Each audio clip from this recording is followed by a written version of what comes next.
نحمده ونصلي على رسوله الكريم أما بعد فأعوذ بالله من الشيطان الرجيم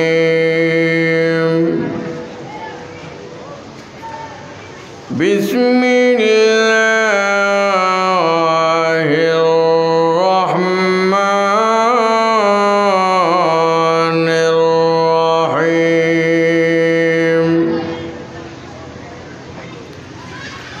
الذي خلق الموت والحياة ليبلوكم أيكم أحسن عملا وقال رسول الله صلى الله عليه وسلم القبر روضة من رياض الجنة أو حفرة من حفر النار সকলে আমরা মুহাব্বতের দরুদ পড়ে সাল্লাল্লাহু আলা সাইয়্যিদিনা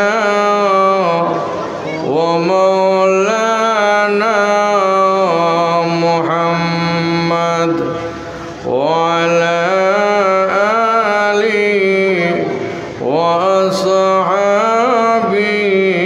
ওয়া সাল্লাম সাল্লাল্লাহু আলা সাইয়্যিদিনা ওয়া মাওলানা মুহাম্মদ ওয়া আলা আলিহি ওয়া আসহাবিহি ওয়া সাল্লাম বালাগাল উলা বিকামালিহি كشفت الدجى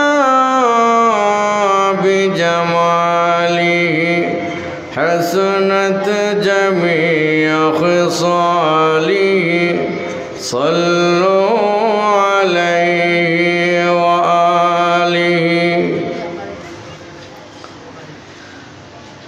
অধ্যকার গাছিটোলা লামাপাড়া যুব সমাজের উদ্যোগে 2 দিন ব্যাপী তাফসিরুল কোরআন মাহফিলের শ্রদ্ধাভাজন সম্মানিত সভাপতি সাহেব উপস্থিত আছেন বিভিন্ন দিক থেকে আগত ধর্মপ্রাণ মুসলমান ভাইয়েরা, পর্দায় অবস্থানরত মা বোনেরা। আমি মহান আল্লাহ পাকের দরবার শুকর আদায় করেছি, যিনি দয়া করে মায়া করে মোহাব্বত করে আল্লাহ পাক জান্নাতি বান্দাকে এই জান্নাতের বাগিচার মধ্যে কোরআন এবং হাদিসের আলোচনা শোনার জন্য আসার এবং বসার তৌফিক দান করেছেন। এই জন্য হৃদয়ের গভীর থেকে উচ্চ কণ্ঠে আওয়াজ দিয়ে বলুন আলহামদুলিল্লাহ, মাশাআল্লাহ। ভাইরা আমার, নিয়ামত পি নিয়ামতের শুকর আদায় করলে কি লাভ? আল্লাহ পাক কোরআনে বলেন লা ইন শাকারতুম লাযীদান্নাকুম ওয়া লা ইন কাফারতুম ওয়া লা ইন কাফারতুম ইন্না আযাবি লাশাদীদ।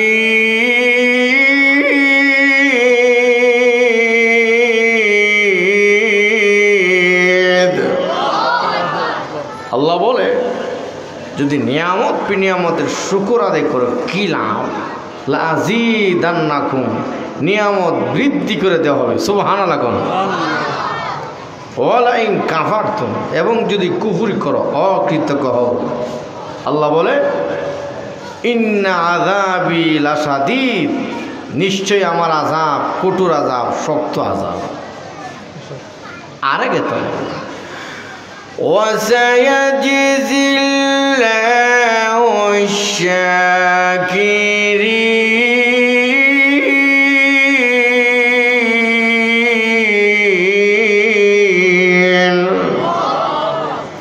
শুকরগুজার যারা, আল্লাহর নিয়ামত পেয়ে যারা কৃতজ্ঞ হবে, আল্লাহ বলে এদের বিনিময়, এদের প্রতিদান আমি আল্লাহ দিয়ে থাকি। সুবহানাল্লাহ।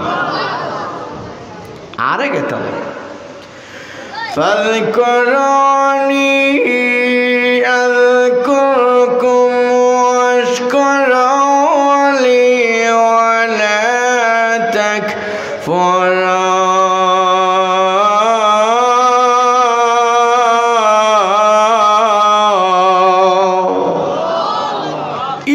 আল্লাহ বলে ফাযকুরুনি আযকুরকুম, তোমরা যদি আমাকে স্মরণ করো, আল্লাহ বলে আমি আল্লাহ তোমাদেরকে স্মরণ করবো। সুবহানাল্লাহ। অতএব আমার শুকর আদায় করিও, না শুকরি নাফরমানি করা যাবে না। এই জন্য তাফসীরে কিন্তু উল্লেখ করা হচ্ছে, বান্দা যখন আল্লাহকে পাওয়ার জন্য ঘর থেকে অর্ধ হাত আধা হাত সামনে এগিয়ে আসে, আল্লাহ বলে আমি আল্লাহ বান্দার দিকে এক হাত সামনে এগিয়ে আসি। বান্দা যখন আমি আল্লাহকে পাওয়ার জন্য ঘর থেকে এক হাত সামনে এগিয়ে আসে, আমি আল্লাহ বান্দার দিকে দুই হাত সামনে এগিয়ে আসি। বান্দা যখন আমি আল্লাহকে পাওয়ার জন্য ঘর থেকে হেঁটে হেঁটে আসে, আল্লাহ বলে আমি আল্লাহর রহমত বান্দার দিকে দ্রুত গতি চলে আসে। সুবহানাল্লাহ। তাহলে আল্লাহ পাকের দয়া মায়া কম না বেশি? আরো জোরে কন। বেশি যে কারণ আছে কি আছে না? কারণটা হচ্ছে আজকের মাহফিল কি নিয়ে, এর চেয়ে উত্তম মজলিস ওই ফিরিস্তাদের মজলিস আমাকে নিয়ে আমার আল্লাহ গর্ব করতেছে। সুবহানাল্লাহ। আরে কেতাম وَإِذْ قَالَ رَبُّكَ لِلْمَلَائِكَةِ إِنِّي جَاعِلٌ فِي الْأَرْضِ خَلِيفَةً قَالُوا أَتَجْعَلُ فِيهَا مَن يُفْسِدُ فِيهَا وَيَسْفِكُ الدِّمَاءَ।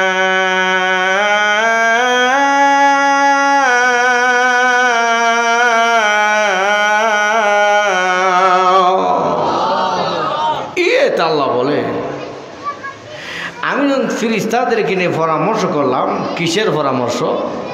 ফিরিস্তারা, পৃথিবীর বুকে আমি আল্লাহ খলিফা নির্বাচিত করতে চাচ্ছি, খলিফা মনোনীত করতে চাচ্ছি, তাতে তোমরা কি বলো? ওরা বলেছিল আল্লাহ মাই ইউফসিদু ফিহা ওয়া ইয়াসফিকুদ দিমা, ওরা দুনিয়াতে ফিতনা ফাসাদ, রক্তপাত, কাটাকাটি, মারামারি, হানাহানি করবে। আল্লাহ ওয়া নাহনু নুসাব্বিহু বিহামদিকা ওয়া নুকদ্দিসু লাক, আল্লাহ আমরাই আপনার তসবিহ তাহলিল গুণগান আপনার প্রশংসা করি, জিকির আজকার করি, কেনই যাতে পাঠাবেন? আল্লাহ তখন বলেছিল ক্বালা ইন্নী আ'লামু মা লা তা'লামুন।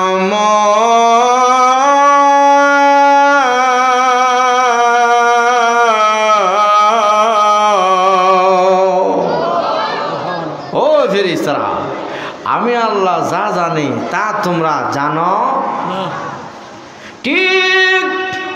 মহান আল্লাহ আজকের মাহফিলকে নিয়ে আল্লাহ ফেরেশতাদেরকে নিয়ে আল্লাহ সাক্ষী রাখে গর্ব করে, ফেরেশতারা রে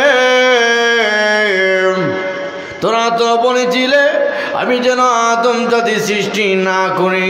আজকে তাকায় দেখো ওই গাড়িটুর আল্লাহ আমার বাংলা কোন কোরআনের মহাব্বতে বসে আছে। এই ফেরেশতারা তোরা তো আমার জান্নাত জাহান্নাম দেখে দেখে আমি আল্লাহর জিকির আজকার করো, আমি আল্লাহর তাসবিহ তাহলিল আদায় করো। ফেরেশতারা রে আমার বাংলাগুলো জান্নাত দেখে নাই, জাহান্নাম দেখে নাই, আমি আল্লাহকে দেখে নাই।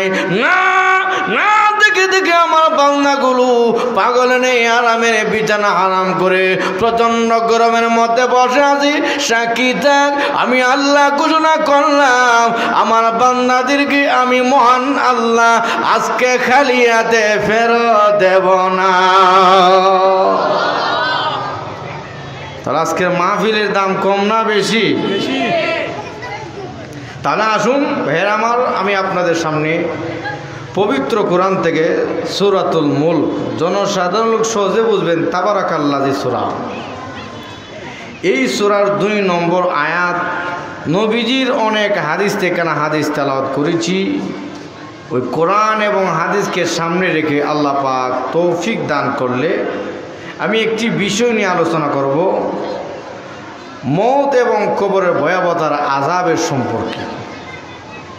তো আসুন, এই দুনিয়াতে একদিন ছিলাম না, এখন আছি, ভবিষ্যতে থাকব, আরো যেরকম থাকব। আওয়াজ দিন। নির্বাচন লালসা খাওয়ার জন্য বুড়া বড় তো ভাল মারে, এক লোকে মিছিল করতেছে, চেয়ারম্যান সাহেবের মার্কা কি হারিকেন, তো লাফাইতে লাফাইতে ফাল্লাতে লাফাইতে লঙ্গি গেছে খুললা, লুঙ্গি জন খুললা গেছে, পিছনের ব্যক্তি হারিকেনে সিমটি। দুনিয়ার মিছিলের জন্য লাফাইতে লাফাইতে আমরা লঙ্গি খুললা লাগে। সুবহানাল্লাহ, আলহামদুলিল্লাহ আওয়াজ নাই। আপনারা সিলেট বিভাগের লোক, ওলি আল্লাহর দেশের লোক, আপনাদের আল্লাহু আকবার ধ্বনির কারণে গৌর গোবিন্দ বিল্ডিং ধরে গিয়েছিল কিছুদিন আগেই। ওই ভারত মুসলমানের সন্তান মুস্কান, তার সামনে হিন্দু যুবকরা জয় শ্রীরাম দিলে ওই মুসলিম কন্যা মুস্কান তাদের সামনে আল্লাহু আকবার ধ্বনি দিয়া তাদের জয় শ্রীরামকে খতম করছে। ঠিক না বেঠে? মুসলমানের আওয়াজ ছোট হবে না বড় হবে? আর একজন ছোট না বড়? জোরে জোরে করে আল্লাহু আকবার, আর একজন আল্লাহু আকবার, মাশাআল্লাহ। তো আসুন, যে আয়াত তেলাওয়াত করলাম সেই আয়াতের তরজমা শুনুন আল্লাহ পাক কি বলে। আল্লাযী খালাকাল মাউতা ওয়াল হায়াতা লিয়াবলুয়াকুম আইয়ুকুম আহসানু আমালা।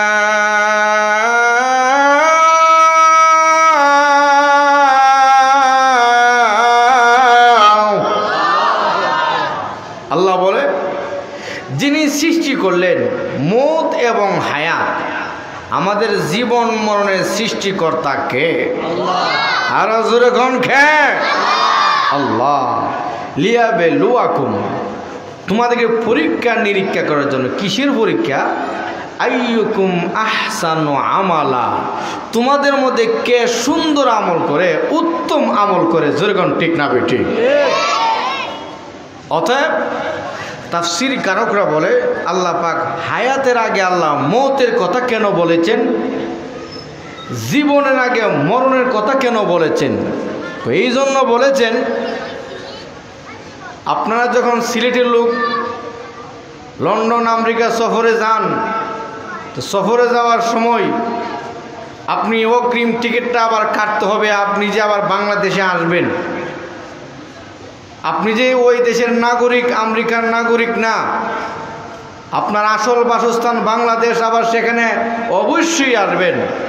ঠিক তো দ্রুপ আমার মহান আল্লাহ পাক দুনিয়াতে পাঠিয়ে আমাকে সংকেত দিচ্ছে কোরআনের মাধ্যমে, বান্দা আমি আল্লাহ তোমাকে জান্নাত থেকে দুনিয়াতে পাঠাইলাম।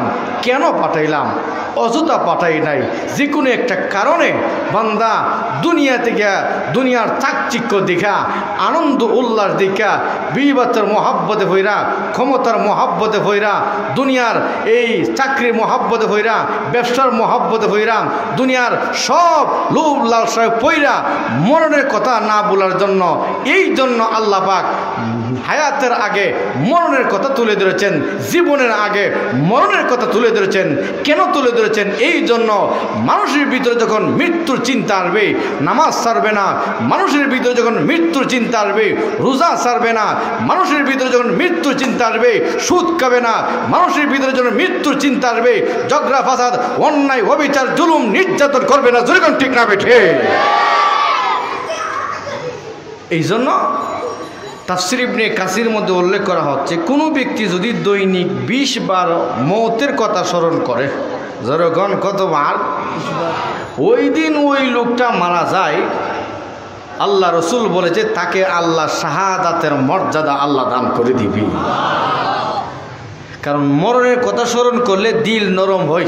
যেরকম দিল কি হয়? আল্লাহ রসুল বলছে মাটির মধ্যে যখন বৃষ্টি হয় পানি পড়ে এই মাটি যতই শক্ত হোক নরম হয়ে যায়। ঠিক এই যে আপনার আমার কলব দিল, তার মধ্যে যখন মরণের চিন্তা ঢুকে অটোমেটিক দিলটা নরম হয়। দিল নরম হলেই এই তাফসির মাহফিলগুলো ভালো লাগে, নেক কাজ করতে ভালো লাগে। যেরকম ঠিক না বেঠে, এই জন্য আমার ভাই এই দুনিয়াতে একদিন ছিলাম না, এখন আছি, ভবিষ্যতে থাকবো থাকবো না। যখন কেন এত লাফালাফি কইরা আমি নামাজ ছেড়ে দিলাম, রোজা ছেড়ে দিলাম, আমল করলাম না, গুনার কাজে লিপ্ত হইলাম? ও ভাই, এ আমার মা বোনেরা, সকলেই কিন্তু এই দুনিয়াতে কেউ চিরদিন থাকতে পারবো না। আমাদের পূর্বপুরুষ যারা অতীতে ছিল কেউ বর্তমান আছে? আরো যখন কেউ আছে? কেউ নাই। অতএব আপনি আমি আছি, কিন্তু ভবিষ্যতে থাকব না। আমি যে বিবারে দেখে না আসলাম, আমার গ্যারান্টি আছে? আমার কিন্তু নিয়ত আবার বাড়িতে যাওয়ার, কিন্তু বাড়িতে যেতে পারবো কি না পারবো খবরটা জানে কে? আরো জোরে কোন কে? আল্লাহ। এই জন্য আল্লাহ বলে কুল্লু নাফসিন যায়িকাতুল মাউত।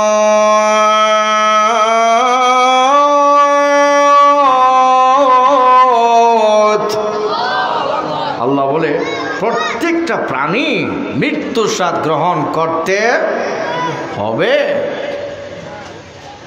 কেউ বাঁচতে পারবে না। যুবক মনে মনে যদি বলো আমি ইয়ং বয়স, এখন মরবো না, অসুস্থ হইলে আমি উসমানী মেডিকেলে দেখাবো, ঢাকার সবচেয়ে বড় ডাক্তার দেখাবো, ব্যাংকক চলে যাব, লন্ডন আমেরিকা যাব। এই যুবক, আমার আল্লাহ যদি নিতে চায় ব্যাংকক লন্ডন আমেরিকা বাঁচাতে পারবে না। সাদ্দাতের নাম শুনছেন?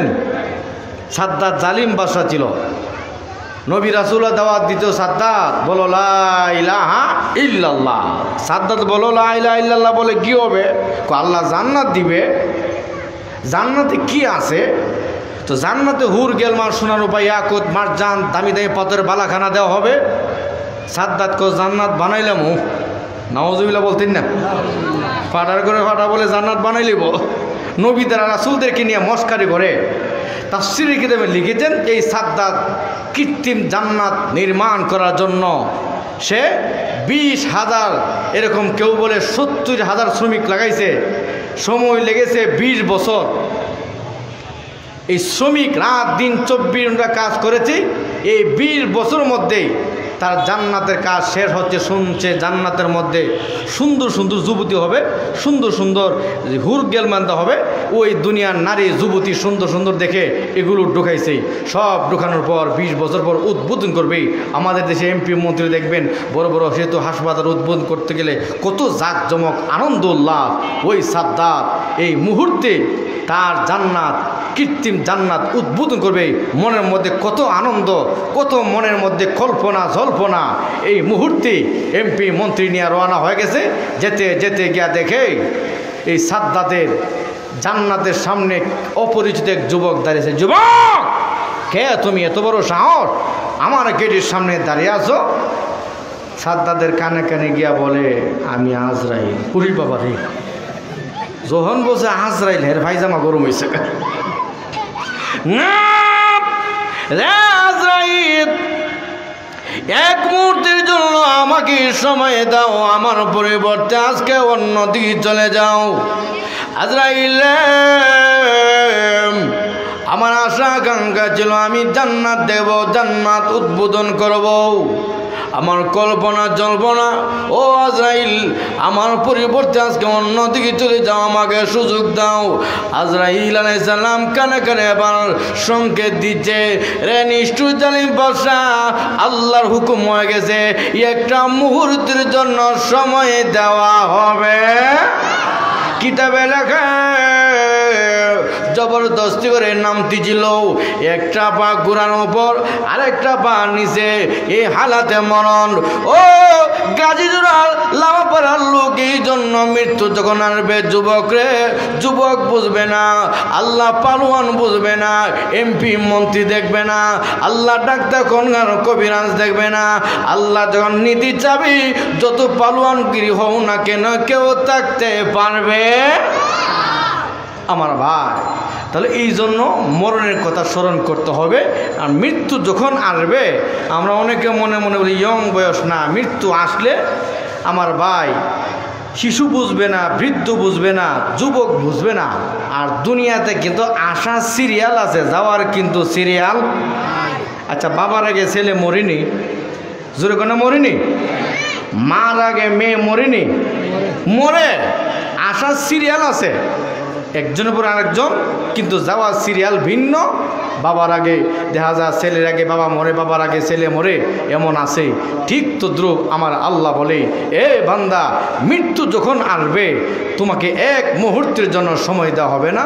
এই জন্য আল্লাহ পাক আরেক তাআলা বলে,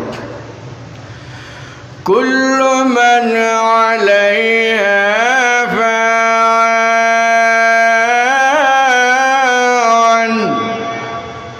ওয়া ইয়াবকা ওয়াজহু রাব্বিকা যুল জালালি ওয়াল ইকরাম।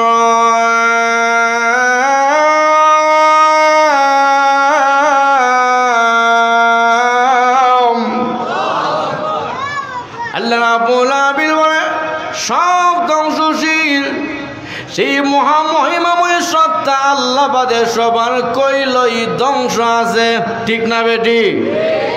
একমাত্র মরণ নাই আল্লাহ। জোরে কোন কার?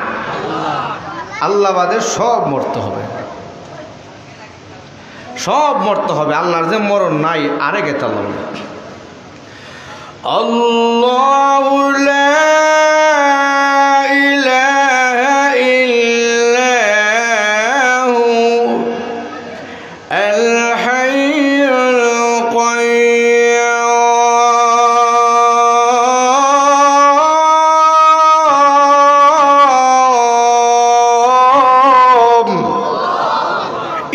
আল্লাহ বলে, আল্লাহ বাদার কোনো মাবুদ নাই। আল্লাহ চিরঞ্জীব, চিরস্থায়ী ছিলেন, আছেন, থাকবেন, ঠিক না ভাই? ঠিক। সবার মরণ আছে, মরণ নাই কার? আল্লাহ। আল্লাহ। এমন কি যে আজরাইল আপনি আমার প্রাণ বের করে, আত্মা বের করে, আজরাইলের তো মরণ যেরকম আসেনি। আল্লাহ রাব্বুল আলামিন সব কিছু ধ্বংস করার পর আল্লাহ বলবে, আজরাইল আর কে কে বাকি আছে? প্রভু জিবরাইল, মিকাইল, ইসরাফিল, আমি আজরাইল আর আপনার আরোর বহনকারী ফেরেশতা। আল্লাহ বলবে, আজরাইল তাদেরও তো মরণ আছে, তাদেরও প্রাণ বের করো। আল্লাহ পারমিশন দিবে, আল্লাহর পারমিশন পেয়ে আজরাইল তাদের প্রাণ বের করবে। আজরাইল রে, আর কে আছে? আর কেউ নেই, আমি আর আপনি আল্লাহ। আল্লাহ আপনার তো মরণ নাই, আমার তো মরণ আছে। আল্লাহ বলবে, আজরাইল এতদিন তুমি সৃষ্টি দিয়ে প্রাণ বের করলাম, ও আজরাইল মরণের যে কি কষ্ট বুঝো নাই, নিজের প্রাণ নিজে বের করো। আল্লাহ রাসূল বলে, আজরাইল তখন বিকট একটা চিৎকার দিবে, মৃত্যুর যন্ত্রণা। রাসূল বলে, তখন আল্লাহ নবী রহমতের নবীজি যখন সাকরাত শুরু হয়ে গেল, কুল মাউত আজরাইল এই কথা বলার সাথে সাথে ফাতেমার বোঝার বাকি নাই। আব্বু বুঝতে পেরেছি। ও আব্বু, কি বললেন আজকে বুঝি আপনার শেষ বিদায়ে আমি আজরাইলকে আসতে দেব না। বাবা গো, হাসান হুসাইন না না না না বলে আপনাকে জড়াইয়া ধরে আপনার কাছে মজা চা। হাসান হুসাইন কষ্ট পাবে, আপনি কোথাও সফর গেলে সফরতে সর্বপ্রথম আমি ফাতেমার কুরাইশা ফাতেমার খবর নিতেন, মা কেমন আছো? আব্বু আমি ফাতেমা, আপনার নুরানি চেহারা দেখে আমার কলিজা ঠান্ডা হয়ে যায়। ও আব্বু আমি কার চেহারা দেখে আনন্দিত হইব? আমি আজের কাটতে দিব না। আল্লাহর নবীর কলিজা টুকরা ছিল ফাতেমা। আমার নবী ফাতেমার কানে কানে চুপে চুপে কি যেন বলল। ফাতেমা মুস্কি হাসি দিচ্ছে। সুবহানাল্লাহ। আম্মা জানা এসা ডাক দি, ফাতেমা রে। নবীজি চুপে চুপে কানে কানে কি বলল? মা। আব্বু আমাকে কানে কানে চুপে চুপে বলল, মা কান্না করিস না, এই দুনিয়াটা কিছুদিনের জিন্দেগি। মা গো, ও মা, আমি নবী ইন্তেকালে পরে নবীর ফ্যামিলির মধ্যে তুমি ফাতেমা পর জগতে, আমি নবীর সঙ্গে সর্বপ্রথম তুমি ফাতেমা, আমি নবীর সঙ্গে দেখা হয়ে যাবে। এই জন্য ফাতেমা রাদিয়াল্লাহু তাআলা 6 মাস অথবা 4 মাস পরে নবী ইন্তেকালে পরে চিরদিনের জন্য বিদায় নিয়ে যায়। এই জন্য ফাতেমা রাদিয়াল্লাহু তাআলা মুস্কি হাসি দিয়েছিল।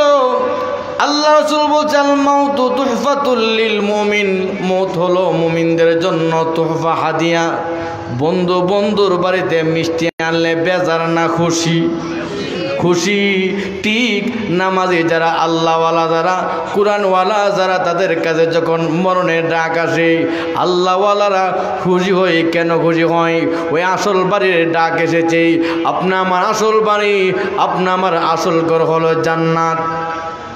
এ গাজী আল্লামা পাড়ার লোক, আপনাদের সিলেটের লোক যখন লন্ডন আমেরিকা বিদেশিতে উদ্দেশ্যে যায়, সেখানে যাওয়ার উদ্দেশ্য হলো রুজি করা, টাকা পয়সা ইনকাম করাম। ওখান থেকে যখন দেশে টাকা পয়সা পাঠায়, মা বাপ তার জন্য গাড়ি কিনে, বাড়ি কিনে, মা বাপ তার জন্য এবার নারী নিয়ে আসে। সব কিছু করার পরে বিদেশে যখন টাকা পয়সা উপার্জন করে দেশে আসবে, বিমানের টিকিট কাটবে, মনের মধ্যে আনন্দ, কল্পনা জল্পনা, আমি আমার দেশের বাড়িতে যাব, আমার বিবি আছে, আমার মা আছে, আমার বাবা আছে, ভাই আছে, বোন আছে। আমি যে এতদিন রুজি করলাম, মা বাবা আমার জন্য গাড়ি করলো, বাড়ি করলো, দোকান করলো, মার্কেট করলো, এখন সেখানে গিয়ে আমি ভোগ করব। এই জন্য মনের মধ্যে আনন্দ আর আনন্দ। ঠিক গাজীপুরের নামাজ পড়ার লোক, ওই সমস্ত আল্লাহওয়ালা, যেই সমস্ত নামাজের লোকগুলো দুনিয়াতে নামাজ পড়েছে, কোরআন পড়েছে, জিকির করেছে, তাফসির মাহফিলের মধ্যে অবস্থান করেছে, তাফসির মাহফিলের মধ্যে সময় দিয়েছে, এই সমস্ত লোকদের কাছে যখন ওই মৃত্যুর ডাক আসে, আল্লাহওয়ালারা খুশি হয়, আনন্দিত হয়। কেন আনন্দিত হয়? এই নামাজ পড়লাম পরকালের জন্য, রোজা রাখলাম পরকালের জন্য, কোরআন পড়লাম পরকালের জন্য, হজ করলাম পরকালের জন্য, তাফসির মাহফিল শুনলাম পরকালের জন্য। যেরকম ঠিক না বেঠে? এই জন্য ফাতেমা রাদিয়াল্লাহু তাআলা মনের মধ্যে আনন্দিত, আসল বাড়ির খবরটা শুনিয়া আল্লাহর নবী রহমতের নবীর কাছে আজরাইল পারমিশন যাচ্ছে। ইয়া রাসূলুল্লাহ, ইয়া হাবিবাল্লাহ, এখন নবীজি আল্লাহ আমাকে পাঠাচ্ছে, আপনি কি দুনিয়াতে থাকবেন না চলে যাবেন? থাকলে আল্লাহ হায়াত বৃদ্ধি করে দিবে। ওগো আল্লাহর নবী, আপনি যদি চলে যেতে চান আপনি যেতে পারবেন, থাকলে আল্লাহ হায়াত বৃদ্ধি করে দেবে। আপনি চলে যাবেন না থাকবেন? আল্লাহর নবী জবাব দিচ্ছে না। নবী কান্না বাপ। আজরাইল রে, জিবরাইল আসার আগ মুহূর্ত আমার জান কবজ করিস না। আল্লাহর নবীর কাছে জিবরাইল এসেছে। জিবরাইল আল্লাহ নবীর কানে বলে, ইয়া রাসূলুল্লাহ, আপনি কি হাসান হুসাইনের জন্য কাঁদেন না? ফাতেমার জন্য কাঁদেন না? খাদিজার জন্য কান্নাকাটি করেন? আল্লাহর নবী জবাব দে, জিবরাইল রে, আমি হাসান হুসাইনের জন্য কান্না করি না, আমি ফাতেমার জন্য কান্নাকাটি করি না, খাদিজার জন্য কান্নাকাটি করি না। জিবরাইল, আমি নবী কান্নাকাটি করি, আমি নবী যদি চলে যাই আমার গুনাহগার উম্মত এতিম হয়ে যাবে, এতিম হয়ে যাবে। আল্লাহু আকবার।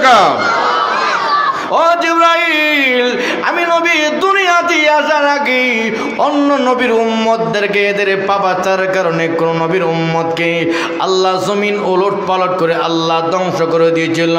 কোন নবীর উম্মতকে তাদের পাপের কারণে পাথর বৃষ্টি দিয়ে আল্লাহ ধ্বংস করে দিয়েছিল। জিবরাইল রে, কোন নবীর উম্মতকে মহান আল্লাহ রাব্বুল আমিন বন্যার পানি দিয়ে আল্লাহ ধ্বংস করে দিয়েছিল। জিবরাইল রে, আমি নবী যদি চলে যায় আমার গুনাহগার উম্মতকে যদি আল্লাহ পাপের কারণে আল্লাহ ধ্বংস করে দেয়, আমার উম্মত হালাক হয়ে যাবে। মহান আল্লাহ এবার আল্লাহ জিবরাইলের মাধ্যমে কানে কানে জানাই দিল, জিবরাইল আমার বন্ধুকে জানাই দে, আমি মহান আল্লাহ আমার বন্ধু যদি চলে যাও আমি আল্লাহ ঘোষণা করলাম অন্য নবীর উম্মতের মতো উম্মতে মুহাম্মদীকে আমি আল্লাহ চিরতরে ধ্বংস করব না। তবে তারা যদি পাপাচারে লিপ্ত হয়, গুনার কাজে লিপ্ত হয়, আমি মাঝে মাঝে টর্নেডো, ঘূর্ণিঝড়, ভূমিকম্প, বিভিন্ন করোনা মহামারী দিয়া বড় বড় গজব দিয়ে আমি আল্লাহ সংকেত দিব। এই সংকেত দেওয়ার অর্থ হলে তারা যেন পাপাচার থেকে দূরে সরে থাকে। ঠিক না বেটি? ওগো নবীজি, আপনি মন ক্ষুণ্ণ হবে না, অন্য নবীর উম্মতের মতো চিরতরে ধ্বংস করব না। ওই নবীজি দোয়া করে গেছে আপনি আমার জন্য। এ গাছিজোলা লামাপাড়া লোক, আপনামি তো সমাজের বৈশা বৈশা যারা নামাজ পড়েন না, রোজা রাখেন না, সুদে ঘুষে হারামের মধ্যে লিপ্ত, মনে মনে ভাবতেছি নামাজ না পড়লে কি হইছে, সুদ ঘুষ খাইলে কি হইছে। এই যুবক, আরে কি হচ্ছে বুঝবেন মরার পরে যেমন কর্ম তেমন ফল। ঠিক না বে ঠিক? আমার ভাই, নবীর দুয়ার কারণে আল্লাহ পাক চিরতরে ধ্বংস করে না হইতে শুনতেন বাংলাদেশ পাপাচার কারণে নিচে ডাইবা গেছে, পাকিস্তান পাপাচার কারণে নিচে ডাইবা গেছে, ভারত পাপাচার কারণে নিচে ডাইবা গেছে, কিন্তু নবীজি দোয়া করার কারণে আল্লাহ আপনা আমাকে চিরতরে ধ্বংস করে না। তাহলে আসুন আমার ভাই, এই অবস্থা না হয়তো এই যে মাঝে মাঝে টর্নেডো, করোনা মহামারী আসে, এগুলো সংকেত দেয় যে কিছুদিন আগে করোনা মহামারী এসেছিল কয়েক বছর আগে। আমার এক মুসল্লি, উনি আমেরিকা থাকে, উনি বলে হুজুর আমেরিকার লোকগুলো এমন মরছে করোনা মহামারী, পুকুরের মধ্যে মাছ মারার জন্য অনেক সময় যে বিষ ছাইরা যে মাছ মারে, ফসা মাছে যে টাল দেওয়া হয়, বড় স্তূপ দেওয়া হয়, ওইভাবে ইউরোপ কান্ট্রির লোকগুলো এমন মারা মরছে। আপনারা পত্রপত্রে দেখছেন, ওই ইটালির প্রধানমন্ত্রী আকাশে আহ করে তাকে বলতেছে আল্লাহ যদি সাহায্য না করে আমাদের বাঁচার উপায় নাই, এমন মরা মরছে। কেন? আমার ভাই, আমাদের পাপের কারণে। কিন্তু ভাই, করোনা মহামারী আসার সাথে সাথে কিছু শহরের লোকগুলো মৃত্যুর বেশি ভয় পায়। আসলে করোনা মহামারীর সাথে সাথে আসার সাথে সাথে কিছু লোক বলছিল কি মসজিদের মধ্যে লোক বেশি যাওয়া যাবে না, একজনের সো আরেকজনের লাগবে। অতএব আপনাদের সিলেটের বড় একজন প্রসিদ্ধ আল্লাহর ওলি, হ্যাঁ শেখে বরুণা আল্লামা মুফতি রশিদ রহমান ফারুক সাহেব দামাত বারকাতুম হুজুর বলল, আমি তো করোনা রোগীর হাতে ধরছি, ফু দিছি, কই আমার তো করোনা হয়েছে না। সুবহানাল্লাহ। আপনাদের সিলেট বিভাগের জিন্দা ওলি, জিন্দা ওলি, এমন ওলি আমার ভাই।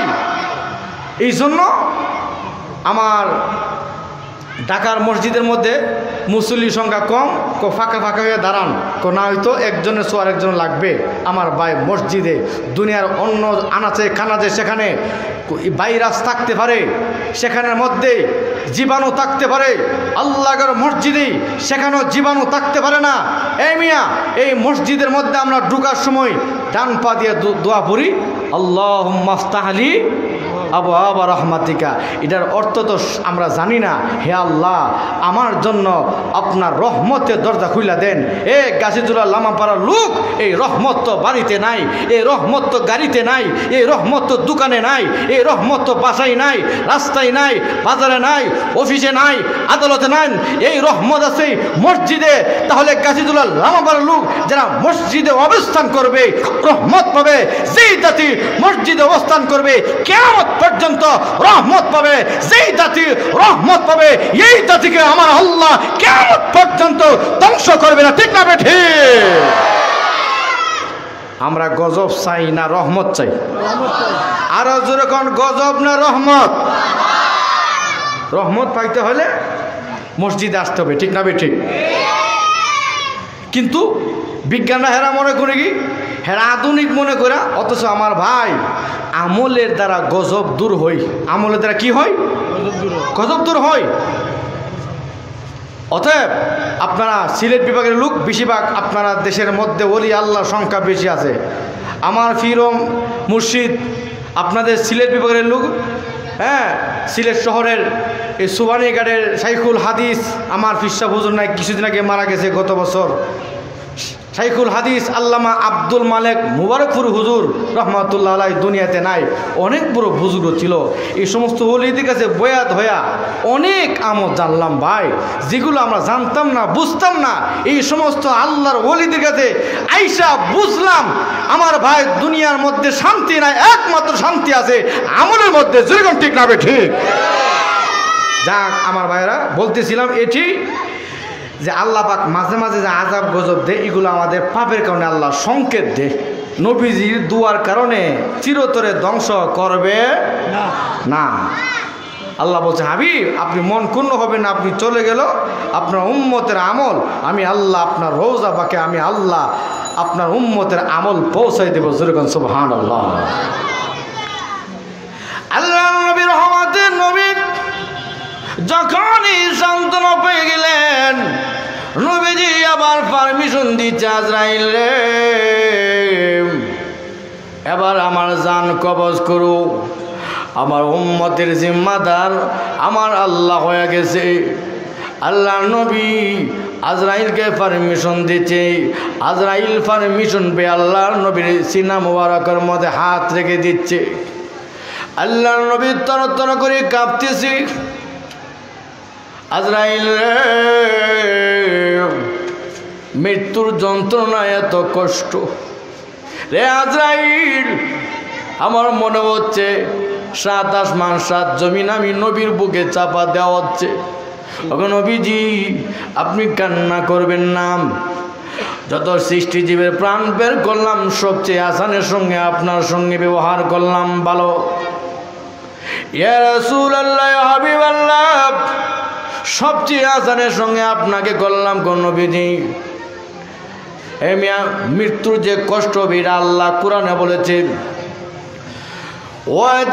ওয়াজাআত সাকরাতুল মাউতি বিল হক যালিকা মা কুনতা মিনহু তাহিদ।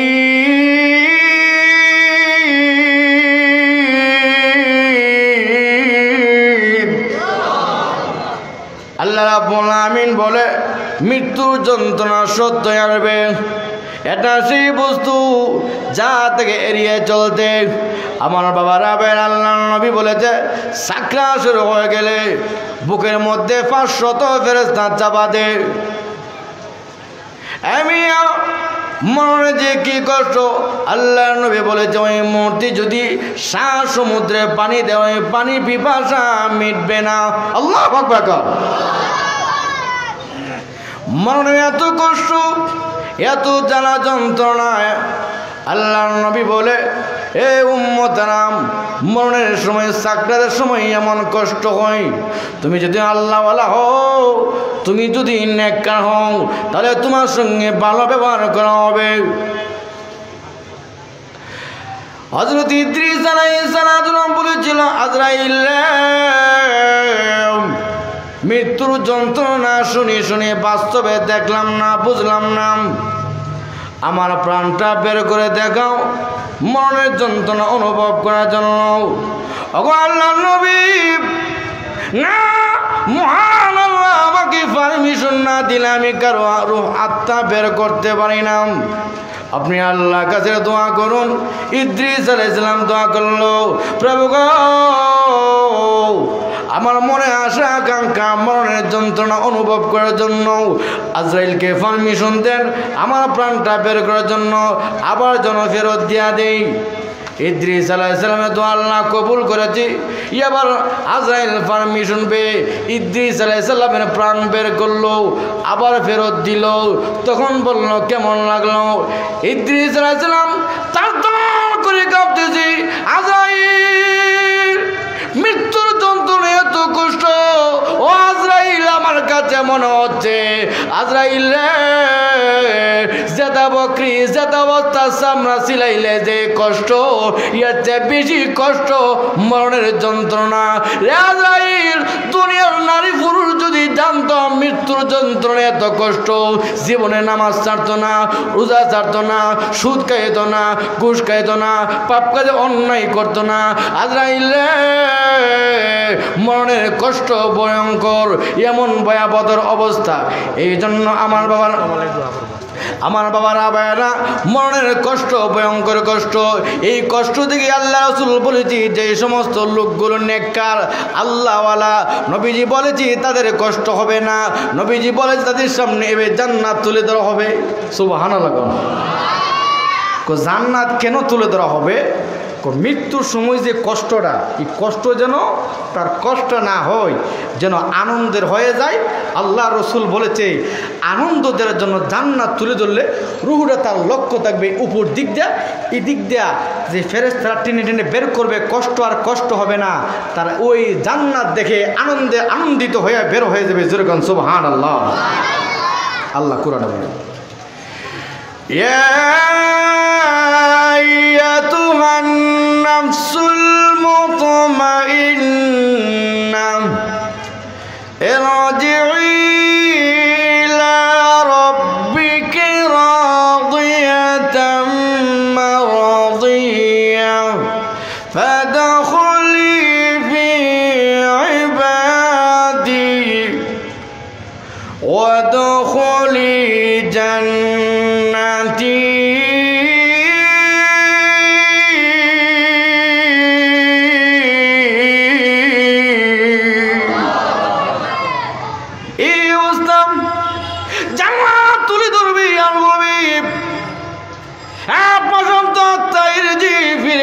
সন্তুষ্ট বাজন হইয়াম জান্নাত দেবে, সন্তুষ্ট হইয়া বের হবে, আনন্দে আনন্দিত হইয়া বের হবে। আমার বাবারা ভাইয়েরা ওই দিক দিয়ে কষ্ট আর কষ্ট থাকবে না, আনন্দের হয়ে যাবে। আল্লাহ রাসূল বলে এই অবস্থা তারে রুহুটারে সসম্মানে, নবীজি বলে জান্নাতে রেশমি রুমাল নিয়ে আসবে ফেরেশতারে, ওই ফেরেশতারা রেশমি রুমাল নিয়ে আনার উদ্দেশ্য হলো রুহুটারে সসম্মানে নেওয়া, ইস্তেকবাল দিয়ে নেওয়া। সুবহানাল্লাহ। সসম্মানে ইস্তিকবাল দিয়া নিয়া তারে এবার ও সপ্তম আসমানের উপরে নিয়া তার নামটা জান্নাতের মধ্যে ইল্লিনের মধ্যে লিখে দেবে। যেরকম সুবহানাল্লাহ। কিন্তু আপনি যদি বেনামাজি হন, গুনাহগার হন, নাফরমান হন, ও যুবক ও মা, আল্লাহ রাসূল বলেছে ওই চাকরা শুরু হইলে নবীজি বলেছে তোমার মা বাবার সুরত ধারণ করে ইবলিস আসবে ঈমান আমল হরণ করার জন্য। আয়েশা বলবে আব্দুল করিম আমি তোর মা বাবা, মরণের সময় কালেমা পড়া কবরে গিয়া জাহান্নামে তুই কালেমা পড়িস না। নাউজুবিল্লাহ বলতেন না? এই কথাটা বলবে মা বাবার সুরত ধরে আসবে ইবলিসা। এই সুরত ধারণ করলে আপনি তো মনে মনে বলবেন যারে মা বাপ দিয়ে আসছে, আসলে তো মা বাপ না, কারণ ইবলিস শয়তান মানুষের সুরত ধারণ করতে পারে। এই জন্য ভাই এই সুরত যখন ধরবে, আবার এমন কি এই দুঃখা না বললে রসুল বলছে ওই যে সাকরাতের সময় যে পানির পিপাসা লাগে, কলিজা ফেটে যাওয়ার উপক্রম, রসুল বলে পানির গ্লাস নিয়ে এবার নাড়াচাড়া করবে আর বলবে আব্দুল করিম তুই যদি একটা কথা বলস যে আল্লাহ বলতে কেউ নাই, তোরে পানি দিব, নাউজুবিল্লাহ বলতেন না? আমার ভাই এই মুহূর্তে আল্লাহ সাহায্য দরকার আসেনি? আরো জোরে না আসেনি? মিয়া রসুল বলছে সাক্ষাতে মুহূর্তে যদি জবান দিয়া মধুর কালেমা উচ্চারিত হয়, ওই মুহূর্তে আপনার কালেমার উসিলা করে কবিরা সগীরা শিরিক বেদাত জানা ওয়াদানা সমস্ত গুনাহ খাতা আল্লাহ মাফ করে দিবে। তাহলে জবান দিয়ে কালেমা উচ্চারিত হোক, আমরা চাই কি চাই না? আর যখন চাই কি চাই না? আমার ভাই এই জন্য রসুল বলে তোমরা সাকরাতে মুহূর্তের জন্য কালেমা তালকিন দিবা, লা ইলাহা ইল্লাল্লাহু মুহাম্মাদুর রাসূলুল্লাহ। আমার ভাই কালেমা তালকিন দিবেন, কিন্তু রুগীর এত চাপাচাপি করবেন না। না হয়তো আল্লাহ রসুল বলছে আরেক হাদিসে ইয়াসিন সূরা তেলাওয়াত করলে মৃত্যুর যন্ত্রণা আল্লাহ আসান করে দিয়ে। সুবহানাল্লাহ। আমরা যারা কোরআন তেলাওয়াত পারি, ওই সাক্ষাতে ব্যক্তি বসে বসে কোরআন তেলাওয়াত করবেন। তাহলে আসুন আমার বাবারা ভাইয়েরা, গুনাহগার যারা নাফরমান যারা, তাদের কাছে আব্বা আমার সুরত ধারণ করবে। কিন্তু যদি আপনি নেককার হন, আল্লাহওয়ালা হন, ওই মুহূর্তে 3 ব্যক্তির কাছে রহমতে ফেরেশতা আসবে না। যারা ধূমপান করে নেশা করে মুখের মধ্যে দুর্গন্ধ করে কি করে না করে, এদের কাছে রহমতে ফেরেশতা আসবে না। 2 নাম্বার, যেই ঘরের মধ্যে জীবজন্তুর ছবি থাকে, জীবজন্তুর ছবি থাকে, এই ঘরের মধ্যে রহমতে ফেরেশতা আসবে না। 3 নাম্বার, যেই বাড়ির মধ্যে নিষ্কর্মা কুকুর থাকে। সাহাবায়ে কেরাম বলল হুজুর নিষ্কর্মা কুকুর কোনটা? রসুল বলল যেই কুকুর শিকারিতে কাজে আসে না। অনেকে কিন্তু শিকারির উদ্দেশ্যে কুকুর পালন করে, আছে কি আছে না? এই নিয়তে চোর ডাকাত আক্রমণ করার জন্য এই শিকারি কুকুর ফালা জায়েজ আছে, কিন্তু নিষ্কর্মা কুকুর ফালা জায়েজ না। রসুল বলছে নিষ্কর্মা কুকুর বাড়িতে থাকলে এই বাড়িতে রহমতে ফেরেশতা আসবে না। রহমতে ফেরেশতা না আসলেই আল্লাহ সাহায্য পাওয়া যাবে না। আর রহমতে ফেরেশতা আসলেই আপনার ডানে বামে সামনে পেছনে আল্লাহু আকবার আয়া বলবে ইন্নাল্লাযীনা ক্বালু রাব্বুনাল্লাহু সুম্মা ইসতাকামু তাতানাজ্জালু আলাইহিমুল মালায়েকা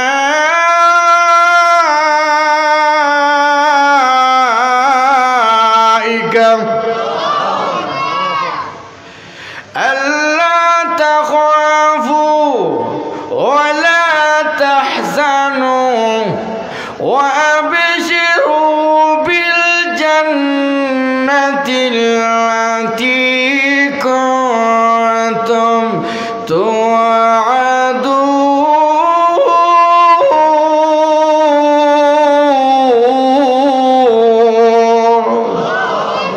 এই অবস্থা কানে কানে এটা বলবি, এ আল্লাহ বান্দা, আল্লাহ তাখাফু তোমার ভয় নাই, ওয়ালা তাহজানু তোমার চিন্তা নাই, ওয়া আবশিরু বিল জান্নাতিল্লাতী কুনতুম তুআদুন জান্নাতের সুসংবাদ দেবে।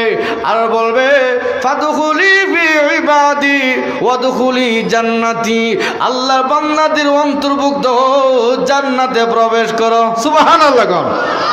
আল্লাহু আকবার। এটা হবে একমাত্র নামাজি যারা, কুরআনওয়ালা যারা, আল্লাহওয়ালা যারা, তাদেরকে সাকরাতে মুহূর্তে বলবে আল্লাহ তাখাফু বই নাই, ওয়ালা তাহজানু চিন্তা নাই, কবরে হাসরে সর্ব অবস্থায় অবৈ দিয়ে আল্লাহ জান্নাতে ঢুকাই দিবে। জোরে সুবহানাল্লাহ। আমার ভাই তাহলে আমরা আল্লাহওয়ালা হতে চাই কি চাই না?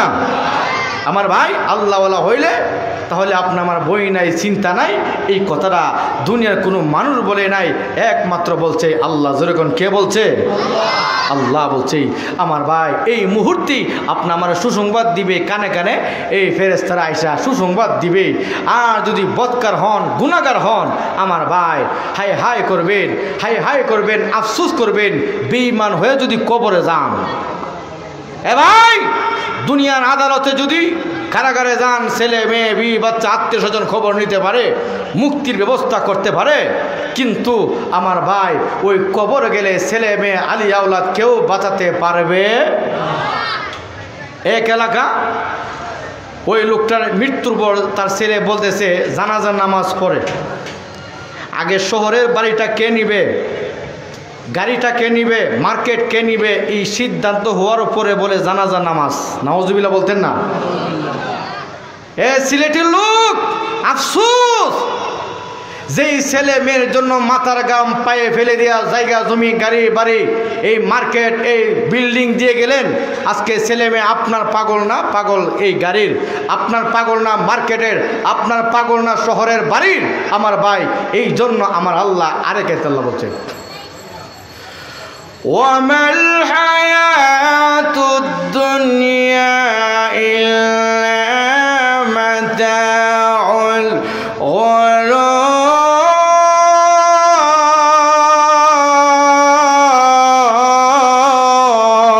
গুরুর।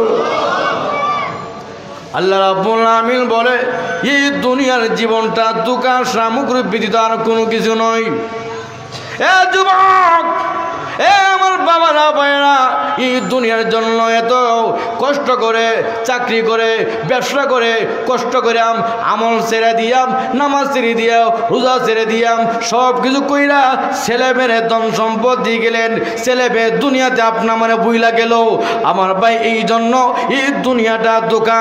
আপনি নামাজ পড়লেন, এই নামাজ আপনার সাথে হবে, কোরআন পড়লেন, কোরআন সাথে হবে, জিকির করলেন, জিকিরের সাথে হবে, হজ করলেন, হজ সাথে হবে। এই জন্য আমলগুলো আপনা আমাকে ধোঁকা দিবে না, ছেলে মেয়ে ধোঁকা দিতে পারে, বিয়ে বাচ্চা ধোঁকা দিতে পারে, দুনিয়া আলিয়া আউলাদ আত্মীয় স্বজন ধোঁকা দিতে পারে। আল্লাহর কসম করে বলি, এই কোরআনের মজলিসে বসছেন, কোরআন আপনা আমাকে দুনিয়াতে নয়, সাকরাত নয়, কবর নয়, হাসর নয়, কিয়ামতের মাঠে আল্লাহর কাছে সুপারিশ করে আসল বারে আসল করে জান্নাতে আপনা আমাকে পৌঁছাইয়া দেবে। তো এই মজলিসে বসার দ্বারা লস না লাভ? আরো জোরে কোন লস না লাভ? লাভ। কেন? আমার ভাই, এটি আপনা আমার আসল কর্ম, এটি আপনা আমার আসল আমল। এই আমল ছেড়ে দিয়া যদি দুনিয়া দুনিয়া করি, আমার ভাই, কার কোন সময় মালাকুল মউত এসে পড়ে বলা যায়। আল্লাহ রাসূল বলেছে, এবার রোডে সসম্মানে ফেরেশতারা শব্দ আসমানের উপরে নিয়ে আপনি আমার নামটা জান্নাতের মধ্যে লিখে দিবে। তখন আপনি আমার মা বাপ আলী আমার যারা পূর্বে মারা গেছে, ওরা আপনাকে দেখতে আসবে, আয়সা বলবে সে দুনিয়ার যাই ঝামেলা থেকে এসেছে, তাকে একটু আরাম করতে দাও। সুবহানাল্লাহ। তখন আপনাকে বলবে, আপনি গিয়া বলবেন, আরে আমার আগে তো উমুক মারা গেছে, তুমুক মারা গেছে, উনি কোথায়? একজন আরেকজন বলা বলি করবে, মনে হয় জাহান্নামী হয়ে গেছে। আর জাহান্নাম তো 7 জমিনের নিচে সিজ্জিনের মধ্যেই। আমার ভাই, দেখুন একজন একজন আফসুস করবে। এই জন্য রাসূল বলছে, বেনামাজি গুনাহগার হলে আসমানের দরজা বন্ধ, তাদের জন্য আসমানের দরজা খোলা হবে না। সিজ্জিনের মধ্যে তার নামটা লিখে দেওয়া হবে। ওই রুহুটা চিল্লা চিল্লি কান্নাকাটি করে থাকে, রে আলী আওলাদ, দুনিয়ার মধ্যে আজকে তোরা ছেলে বেবি বাচ্চা আলী আওলাদ ধন সম্পদ পেয়ে আমাকে ভুলে গেলে, আমার কবর হালাত যদি জানতে তোরা এত আনন্দ উল্লাস করতে না। আল্লাহ নবী বলেছে, উম্মতেরা, আমি নবীজি কবরের আযাব দেখার জন্য দোয়া করি না। কেন করি না? এই জন্য করি না, তোরা কবরে আযাব দেখলে তোদের মা বাবার লাশ নিয়ে কবরে আসবে না। কবরে আযাব দেখলে তোরা ব্যবসা বাণিজ্য ছেড়ে দিবে, চাকরি ছেড়ে দিবে, সংসার জিন্দিগি ছেড়ে দিয়া 24 ঘন্টা তোরা মসজিদে পড়ে থাকবি।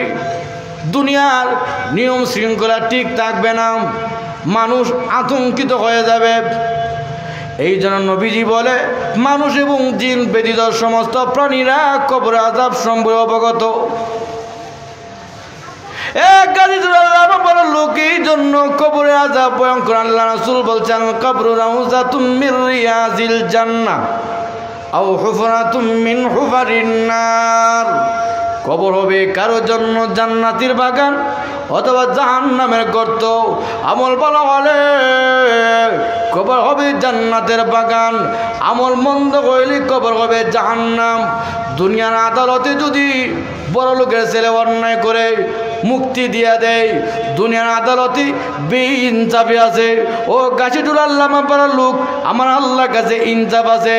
দুনিয়ার আদালতে বেইনসাফি থাকতে পারে, কবরে আল্লাহ ওখানে বক্তা দেখবে না, ফিসাব দেখবে না, নবীর ছেলে দেখবে না, ওখানে আল্লাহ সুন্দর দেখবে না, গোষ্ঠী দেখবে না, আল্লাহ কালো দেখবে না, আতুল্লাহ দেখবে না। ওখানে একমাত্র চলবে আমল। ঠিক না বে ঠিক? যেরকম কি চলবে?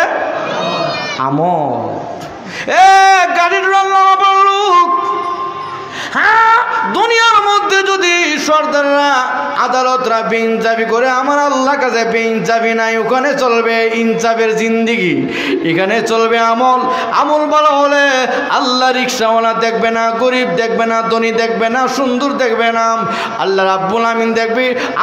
আমল ভালো হলে কপাল ভালো, ভাগ্য ভালো। এই জন্য আল্লাহ বলে,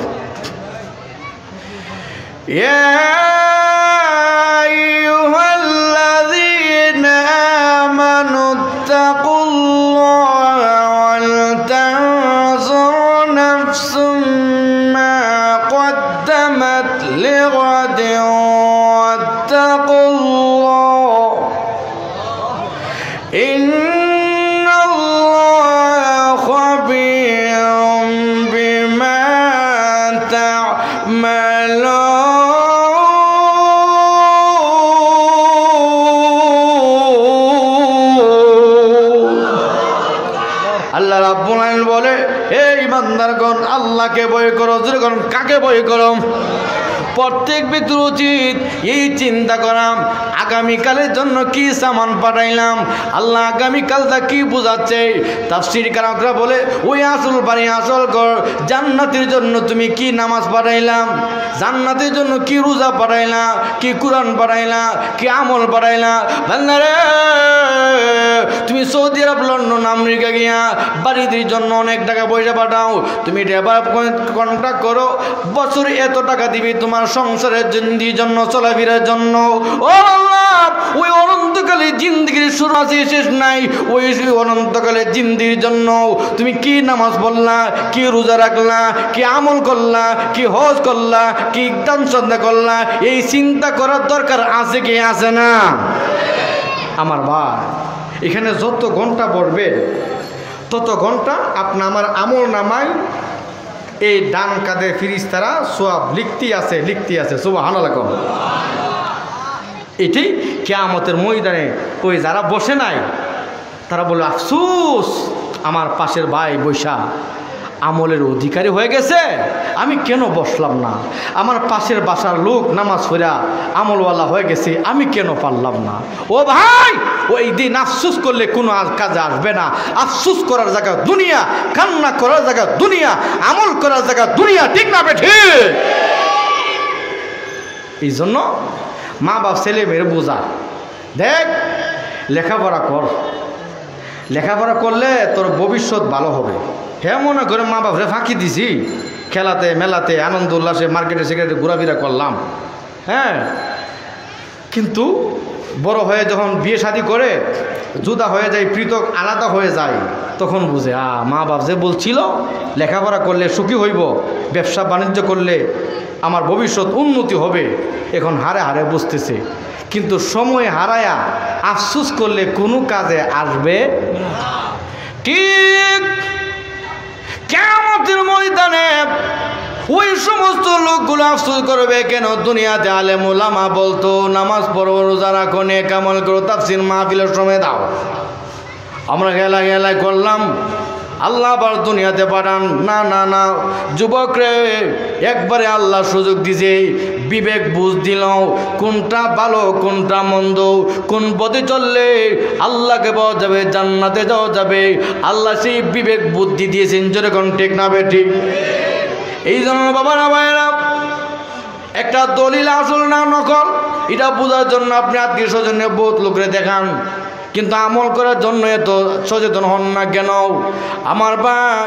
এই জন্য আল্লাহর রাসূল বলেছে, আল কবরু রাউযাতুম মিন রিয়াজিল জান্নাহ আও হুফরাতুম মিন হুফারিন নার। কবর হবে কারোর জন্য জান্নাতের বাগান অথবা জাহান্নামের গর্ত। আমল ভালো হলে আল্লাহ রাসূল বলেছে তোমার কপাল ভালো, ভাগ্য ভালো। আমল মন্দ হলে তোমার আলিয়া আওলাদ তোমাকে বাঁচাতে পারবে না। দুনিয়ার কারাগারে গেলে মা বাপ, ছেলে মেয়ে, আত্মীয় স্বজন খবর নেই, কিন্তু কবরে কেউ খবর নেবে। এই জন্য আল্লাহ রাসূল নবী যখন কবরে আলোচনা করতেন সাহাবায়ে কেরাম আতঙ্কিত হয়ে যেতেন। নবীজির এক সাহাবী হযরত উসমান রাদিয়াল্লাহু তাআলা উনি যখন কবরে পারদা যেতেন, উনি কান্না করতে করতে দাড়ি বেঁধে যেত। সঙ্গী সাথীরা বলবো, ও নবীর সাহাবী, জান্নাত জাহান্নামের আলোচনা শুনলে এত কান্না করেন না, কবরে পারদা গেলে তো কাঁদেন কেন? উনি জবাব দি, সাহাবীরা রে, আমি কান্নাকাটি করি, আমার নবী বলেছে আখিরাতের প্রথম মঞ্জিল হলো কবর। কবরে যদি মুক্তি হয় তাহলে আমার হাসরে মুক্তি, কবরে মুক্তি হইলে ফুল চালাতে মুক্তি, কবরে মুক্তি হইলে সব গাঠি আমার জন্য সহজ হয়ে যাবে। আমি যদি এখানে আটকে যাই সব গাঠিগুলো আমার জন্য কঠিন হয়ে যাবে। এই জন্য আমার বাবারা ভাইয়েরা, কবরে আযাব ভয়ঙ্কর আযাব। আল্লাহর নবী কবরের আযাব সম্পর্কে জানতেন, বুঝতেন। আল্লাহর নবী বাগদাদের কবরে পার দেওয়া যাচ্ছে, যেতে যেতে যেতে যেতে গিয়া দেখে কবরে আযাব হচ্ছে। প্রভু, ওই কবরে আযাব হচ্ছে, আল্লাহ ওই কবরে আযাব আপনি বন্ধ করে দেন আল্লাহ। নবীজির দোয়া তো আল্লাহ ডাইরেক্ট কবুল করে সাথে রাতে কবর আযাব বন্ধ। প্রভু গো, ওই ব্যক্তিকে জীবিত করে দেন। আমি তাকে কয়েকটা প্রশ্ন করতে চাই। আল্লাহ নবী দোয়া করার সাথে রাতে লোকটা জীবিত হয়ে যায়। লাব্বাইক ইয়া রাসূলুল্লাহ, ইয়া হাবিবাল্লাহ। ওগো আল্লাহর নবী, কেন আমাকে ডাকলে? কেন আমাকে ডাকলে? রাজবাব, কোন পথ আমলের কারণে তোর কবরের আযাব আমি জানতে চাচ্ছি। ওগো আল্লাহর নবী, আমি দুনিয়ার মধ্যে আমি যৌবনকালে নামাজ পড়ি নাই গো নবীজি। আমি হেলাই হেলাই করে কাটাইলাম জীবনটা। আমি মনে মনে ভাবলাম পার্থক্য আসলে দাড়ি সাদা হইলে নামাজ পড়বো, বিয়ে শাদী করে পরে নামাজ পড়বো। ওগো আল্লাহর নবী, আমি বিয়ে শাদী করলাম, অভাবের সংসারে পড়ে আর নামাজ পড়তে পারি নাই, ছেলে মেয়ের বাবা হইলাম, অভাবের সংসারে পড়ে আর জীবনটা কাজে লাগাইতে পারি নাই। মৃত্যু এসে যায়, আমার ছেলেরা কাবন দাবন করে আমাকে যখন কবর রেখে দেয়, ইয়া রাসূলুল্লাহ, ইয়া হাবিবাল্লাহ, দুইজন ফেরেশতা এসে আমার সওয়াল জবাব নিচ্ছে, মান রাব্বুকা ওয়া মা দীনুকা ওয়া মান নাবিয়ুকা। নবী গো, আমি জবাব দিতে পারি নাই, আমার কবরে আযাব শুরু হয়ে গেছে।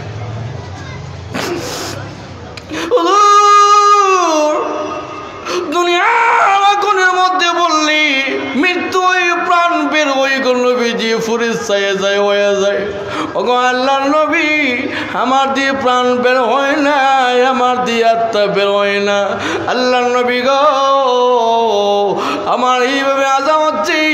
ইয়া রাসূলুল্লাহ, ইয়া হাবিবাল্লাহ, আপনার কাছে আমি প্রাণ ভিক্ষা চাই, আপনি আমার আল্লাহর কাছে দোয়া করুন, আমার যেন কবর আযাব চিরতরের জন্য মুক্তির ব্যবস্থা করে দেয়। নবীজি তার কান্না দেখে মহান আল্লাহর কাছে দোয়া করলো, প্রভু গো, এই কবরবাসীর আযাব বন্ধ করে দিন। মহান আল্লাহ নবীর ওই দোয়ার উসিলা করে ওই কবরবাসীর আযাব আমার আল্লাহ চিরতরের জন্য বন্ধ করে দিয়েছে। এই লোক তো মনে মনে ভেবেছিল এখন না কিছুদিন পরে যে শয়তান একটা সূক্ষ্ম ষড়যন্ত্র, আমার বাবারা গাছিতলার নামাপাড়ার লোক আপনার আমার শয়তানে ধোঁকা দিবে, এই বছর নামাজ পড়িস না আগামী বছর, এই বছর হজ করিস না আগামী বছর, এই বছরতে রোজা না আগামী বছর না। আমার ভাই আগামী বছর বাঁচবো কি না বাঁচবো গ্যারান্টি আছে? আরো জোরে কোন গ্যারান্টি আছে? আরে গ্যারান্টি যখন নাই, আমি কোন যুক্তিতে বলি আগামী বছর হজ করব না? আমাকে মহান আল্লাহ যখন সুস্থ রাখছে, সবল রাখছে, নিয়ামত দিছে, আমি এখন থেকে নামাজি হইব, ঠিক না বেঠে? আমার ভাই, যে শয়তানের সূক্ষ্ম ষড়যন্ত্র করে এই হেলায় হেলায় করে মধ্যে ফালায় কত জীবন, কত মানুষ গেঁদে নেবে মারা গেছে। আমার ভাই, ছাত্র জীবনে আমাদের উস্তাদ বোন বলতো, ছাত্র জীবন সুখীর জীবন যদি পরীক্ষা না থাকতো। তাই মনে মনে তখন ভাবতাম যে হুজুর পড়া না পারলে বাইরে নাক মুখ গুছা করে লা, হুজুর বলে ছাত্র জীবন সুখীর জীবন। এখন তো বুঝি হ্যাঁ, ছাত্র জীবন যে হুজুর বলছিল, মা বাবার একটাই উদ্দেশ্য ছিল, খাচ্ছিল তুমি শুধু পড়বা, এই সংসারে কোনো চিন্তা করতে হবে না। আমার ভাই, এখন দেখা যাক লেখাপড়া শেষ, দায়িত্ব আছে, এখন ছেলে মেয়ের দায়িত্ব আছে, মা বাবার দায়িত্ব আছে, মাদ্রাসার দায়িত্ব আছে, এখন দেখা যাচ্ছে কি আরও বিভিন্ন প্রোগ্রামের দায়িত্ব আছে, বিভিন্ন নিজেরও আবার অসুস্থতা আছে কি আছে না? এখন যত হায়াত বাড়ে, ব্যস্ততা কমে না বাড়ে? আরো জোরে কোন কমে না বাড়ে? তাহলে গাছিজোড়া লামাপাড়ার লোক, আমার বাবারা, ভাইয়েরা, মা বোনেরা, এই কথা কোনোদিন বলবেন না সুস্থ হওয়ার পরে, বেশ অবসর হওয়ার পরে আমল করব। না না না ভাই, আমি যখন এখন থেকে সুস্থ হই, অসুস্থ হই, এখন থেকে আমি আমল করব, ঠিক না বেঠি? এই জন্য ভাই, আমার ভাই, কারণ মালাকুল মউত কোন সময় এসে পরে বলা যায় না।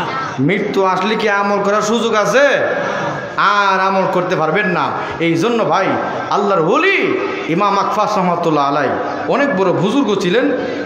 তো হুজুর ইন্তিকালে পরে হুজুর এক মুরিদের স্বপ্নে দেখতেছে, আল্লাহর ওলি মহান আল্লাহ আপনার সঙ্গে কবরে কি ব্যবহার করেছে? আল্লাহর ওলি জবাব দি, হে আমার শিষ্য মুনি শোনো, বলো কোন আমলের ওসিলা করে আমার মহান আল্লাহ আমাকে মাফ করেছে, কথা বলো। আল্লাহর ওলি গো, কোন আমলের ওসিলা করে মহান আল্লাহ আপনাকে ক্ষমা করেছে? আল্লাহর ওলি জবাব দি, মুরিদ আমি যখন বাড়িতে মসজিদে আসতাম, মসজিদে আসার পথে আমি ছোট্ট একটা আমল করতাম, বাড়ি থেকে যখন মাদ্রাসায় আসতাম ছোট্ট একটা আমল করতাম, আমলটা বলবো? আল্লাহর ওলি বলে, আমি বাড়ি থেকে আসার পথে তখন বলতাম সুবহানাল্লাহ ওয়ালহামদুলিল্লাহ ওয়ালা ইলাহা ইল্লাল্লাহ আল্লাহু আকবার। বাড়ি থেকে যখন আবার বাজারে আসতাম আবার বলতাম সুবহানাল্লাহ ওয়ালহামদুলিল্লাহ ওয়ালা ইলাহা ইল্লাল্লাহ আল্লাহু আকবার। মুরিদ এই আমল করতে করতে আমার জবান দিয়ে 24 ঘন্টা জারি হয়ে গেছে। সুবহানাল্লাহ, ওই আমলের উজিলা করে আমার আল্লাহ কবরে আযাব থেকে আমার আল্লাহ মাফ করে দিয়েছে। আমলটা কঠিন না সহজ? সবাই বলেন সুবহানাল্লাহ ওয়ালহামদুলিল্লাহ ওয়ালা ইলাহা ইল্লাল্লাহ আল্লাহু আকবার। আমার বাবারা, ভাইয়েরা, এই আমলগুলো করবেন, বলা যায় না কোন আমল রসিলে করে আল্লাহ মাফ করে দেয়, ঠিক না ভাই? ঠিক। আরেক হাদিসে বলছে, কোনো ব্যক্তি যদি সূরাতুল মুলক, আমি যে আয়াত তেলাওয়াত করলাম তাবারাকাল্লাযী সূরা আর সূরা হামিম সিজদা, এই সূরা এশার নামাজের পর, যেরকম কোন নামাজের পর? এশার নামাজের পর এই সূরা তেলাওয়াত করলে রসুল বলছে এই সূরার উসিলাকে মহান আল্লাহ পাক এই কোরআনের উসিলা করে, সূরার উসিলা করে কবর আযাব থেকে আমার আল্লাহ মুক্তির ব্যবস্থা করবে। জোরে সুবহানাল্লাহ। তাহলে যারা আমরা কোরআন তেলাওয়াত করি, আমরা এই সমস্ত আমলগুলো করব, চেষ্টা করব আমার বাবারা, ভাইয়েরা। আর আমরা যারা এই কোরআন বড় বড় সূরা না পড়ে, কমপক্ষে আল্লাহ রাসূল বলছে কোনো ব্যক্তি যদি 3 বার কুল হুয়াল্লাহ সূরা পড়ে, সূরাতুল ইখলাস, কয়বার? 3 বার, তাহলে তার আমল নামায় 1 খতমের কোরআনের সওয়াব আমার আল্লাহ দান করে দিবে। কোনো ব্যক্তি যদি 10 বার এই সূরাতুল ইখলাস কুল হুয়াল্লাহ সূরা তেলাওয়াত করে, মহান আল্লাহ রাব্বুল আলামিন জান্নাতের মধ্যে তার জন্য একটা বালাখানা নির্মাণ করবে। জোরে সুবহানাল্লাহ। আমার ভাই এই সমস্ত আমলগুলো করবেন, আমলের উসিলা করে আমার আল্লাহ মুক্তি ব্যবস্থা করবে, আমল করলে আমার আল্লাহ নাজাতের ব্যবস্থা করবে। যেরকম ঠিক না ঠিক? এই জন্য আমল করলে আমলের উসিলা আল্লাহ মুক্তি করবে। কিন্তু দেখেন আমল না করলে নবীর ছেলে হইলেও আল্লাহ ক্ষমা করবে। দুনিয়ার আদালতে যান, এখানে মন্ত্রী এমপি সাহেবের ছেলে খুন করলে মাফ করে দেয়, মুক্তির ব্যবস্থা, জামিনের ব্যবস্থা আছে। কিন্তু কবরে যদি গিয়া বলে ফিরের গোরের ফির, আমি নবীর ছেলে, আল্লাহ ক্ষমা করবে না? না। নূহ আলাইহিস সালামের সন্তান কেনান ঈমান আনে নাই, আল্লাহ ক্ষমা করে নাই। আমার ভাই এইভাবে ইব্রাহিম আলাইহিস সালামের পিতা আজর ঠাকুর উনিও ঈমান আনে নাই, আল্লাহ ক্ষমা করে নাই। আমার ভাই তাহলে এই জন্য ওই কবরে যদি গিয়া বলি আমার আব্বা ছিল আলেম, আমার স্বামী ছিল আলেম, আমার বাবা ছিল আলেম, এই দুহাই দিয়া দুনিয়াতে মুক্তি পাওয়া যায়, আদালতে মুক্তি পাওয়া যায়, কারাগারে মুক্তি পাওয়া যায়, কিন্তু কবরে ওখানে কেউ মুক্তি পাবে না একমাত্র আমল ছাড়া। যেরকম ঠিক না ঠিক? এই জন্য ভাই ওই কবরের জন্য কি সামান তৈরি করছে চিন্তা করার দরকার আছে কি আছে না? এই জন্য আল্লাহ রাসূল নবীজি জাহান্নামের ভয়াবহতার আযাব সম্পর্কে আল্লাহর নবীর কাছে জিবরাইল ভয়াবহতার আযাব নিয়ে আলোচনা করতেছি। আল্লাহর নবী জবাব দি, জিবরাইল রে, আপনার চেহারা ভয়ঙ্কর অবস্থা কেন? জীবনে এমন ভয়ঙ্কর চেহারা দেখি নাই। ইয়া রাসূলুল্লাহ, আমি জাহান্নাম পরিদর্শন করে এসেছি। ওগো নবীজি, মহান আল্লাহ জাহান্নামের আগুন নিয়ে 1000 বছর পর্যন্ত জাহান্নামের আগুন প্রজ্বলিত করেছেন। নবী গো, জাহান্নামের আগুন এখন লাল আকার ধারণ করেছে, আরো 1000 বছর পর্যন্ত জাহান্নামের আগুন প্রজ্বলিত করা হচ্ছে। ওগো আল্লাহর নবী, জাহান্নামের আগুন এখন লাল নয়, জাহান্নামের আগুন সাদা আকার ধারণ করেছে। ওগো আল্লাহর নবী, জাহান্নামের আগুন আরো 1000 বছর পর্যন্ত প্রজ্বলিত করা হচ্ছে। ওগো আল্লাহর নবী, জাহান্নামের আগুন এখন লাল নয়, সাদাও নয়, কালো, কৃষ্ণ আকার ধারণ করেছে। এই বর্ণনা দিতে দিতে জিবরাইল আলাইহিস সালাম বলল, ইয়া রাসূলুল্লাহ, জাহান্নামের পোশাক যদি আসমান এবং জমিনের মধ্যস্থে ঝুলন্ত অবস্থা রাখা হয়, তার দুর্গন্ধে তামাম দুনিয়ার মানুষ ছটফট করতে করতে মারা যাবে। ওই জাহান্নামের শিকল যদি দুনিয়ার কোনো পাহাড়ের মধ্যে রেখে দেওয়া হয়, পাহাড়টা গলে গলে নিঃশেষ হয়ে যাবে। বর্ণনা করতে করতে বলল, ইয়া রাসূলুল্লাহ, যে সমস্ত লোকগুলো শিরিক কাজে লিপ্ত হইয়া এখন নবীজি চলবে, এদের হাসর হবে ফেরাউন, হামান, কারণের সঙ্গে। নাউজুবিল্লাহ। কোন এইভাবে বর্ণনা দিদি দিদি জিবরাইল আলাইহিস সালাম 7ম নাম্বার জাহান্নামের বর্ণনা দেন নাই, চুপ। আল্লাহর নবী জবাব দি, জিবরাইল আপনি 7ম নাম্বারে জবাব দিচ্ছেন না, চুপ কেন? ওগো আল্লাহর নবী, আমার লজ্জা লাগছে, ভয় লাগতেছে গো নবীজি।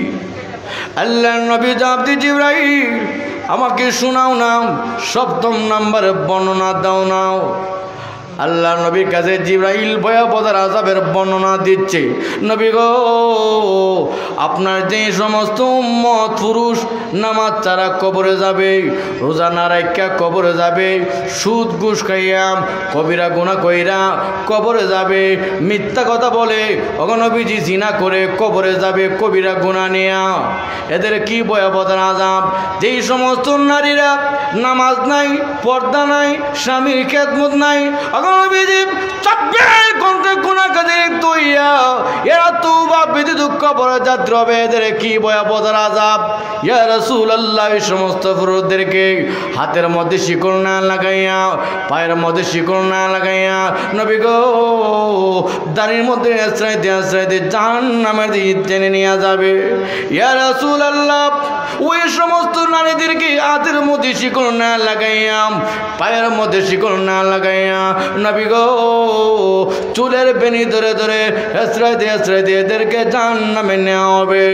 এই মুহূর্তে আল্লাহ নবী ডিম করে জমিনে অজ্ঞান হয়ে পড়ে গেল। আল্লাহ নবী উম্মতি উম্মতি আল্লাহু আকবার জমিনে পড়ে যায়। আল্লাহ নবীর কান্না দেখে আবু বকর সিদ্দিক রাদিয়াল্লাহু তাআলা আসলো। আল্লাহর নবী দরজা বন্ধ করে উম্মতি উম্মতি বলে কাঁদতেছে। নবীর কান্না দেখে সাহাবায়ে কেরাম আতঙ্কিত হয়ে গেল। ওগো আল্লাহর নবী, আমি আবু বকর এসেছি, কে আপনাকে কষ্ট দিচ্ছে আমাকে বলেন না। আল্লাহর নবী গো, আমি আবু বকর এসেছি, আমি তার বিচার করব, আমাকে বলেন না। আল্লাহর নবী জবাব দেন, আবু বকর রে, আমি নবীর বিরক্ত করিস না, এখান থেকে চলে যাও। উনিও চলে যায়। চলে যাওয়ার পরে খলিফাতুল মুসলিম ওমর রাদিয়াল্লাহু তাআলা উনিও ধরে আসলো। হুজুর, কে আপনাকে কষ্ট দিচ্ছে আমাকে বলেন না। আমি ওমর তলোয়ার নিয়েছি, কোন মুনাফিক বেঈমান কাফের আপনাকে অপমানিত করেছি, আপনাকে আঘাত দিয়েছে, আমাকে বলেন, আমি তার বিচার করব। কেউ কে আপনাকে কটূক্তি করেছে, এ ওমর এখান থেকে চলে যাও, আমি নবীর বিরক্ত করি না। ওমর রে, কেউ গালি দেই নাই, কেউ কটূক্তি করে নাই, এখান থেকে চলে যাও। ওমর রাদিয়াল্লাহু তাআলা উনিও চলে যায়। চলে যাওয়ার পরে উসমান রাদিয়াল্লাহু তাআলা উনি দরজার সামনে দাঁড়া, ইয়া রাসূলুল্লাহ, আমি উসমান এসেছি, নবী গো আমাকে বলেন না গো, আমি তার বিচার করবো গো নবীজি।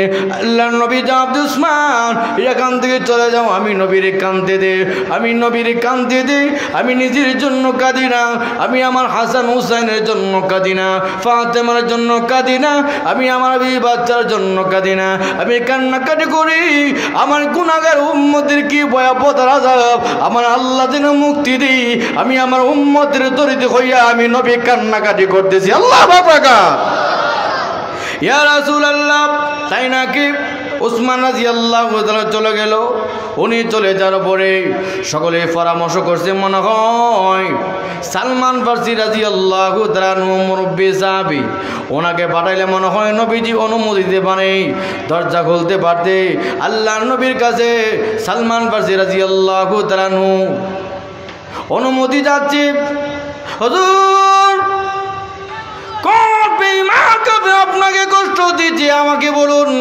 ইয়া রাসূলুল্লাহ, আমি সালমান ফারসি এসেছি, কেউ আমাকে অনুমতি দিবেননি, পারমিশন দিবেননি। আল্লাহর নবী জবাব দেন, সালমান এখান থেকে চলে যাও, আমি নবীর ডিস্টার্ব করিস না, আমি নবীর কষ্ট দিস না, আমি নবীর কান্তি দে।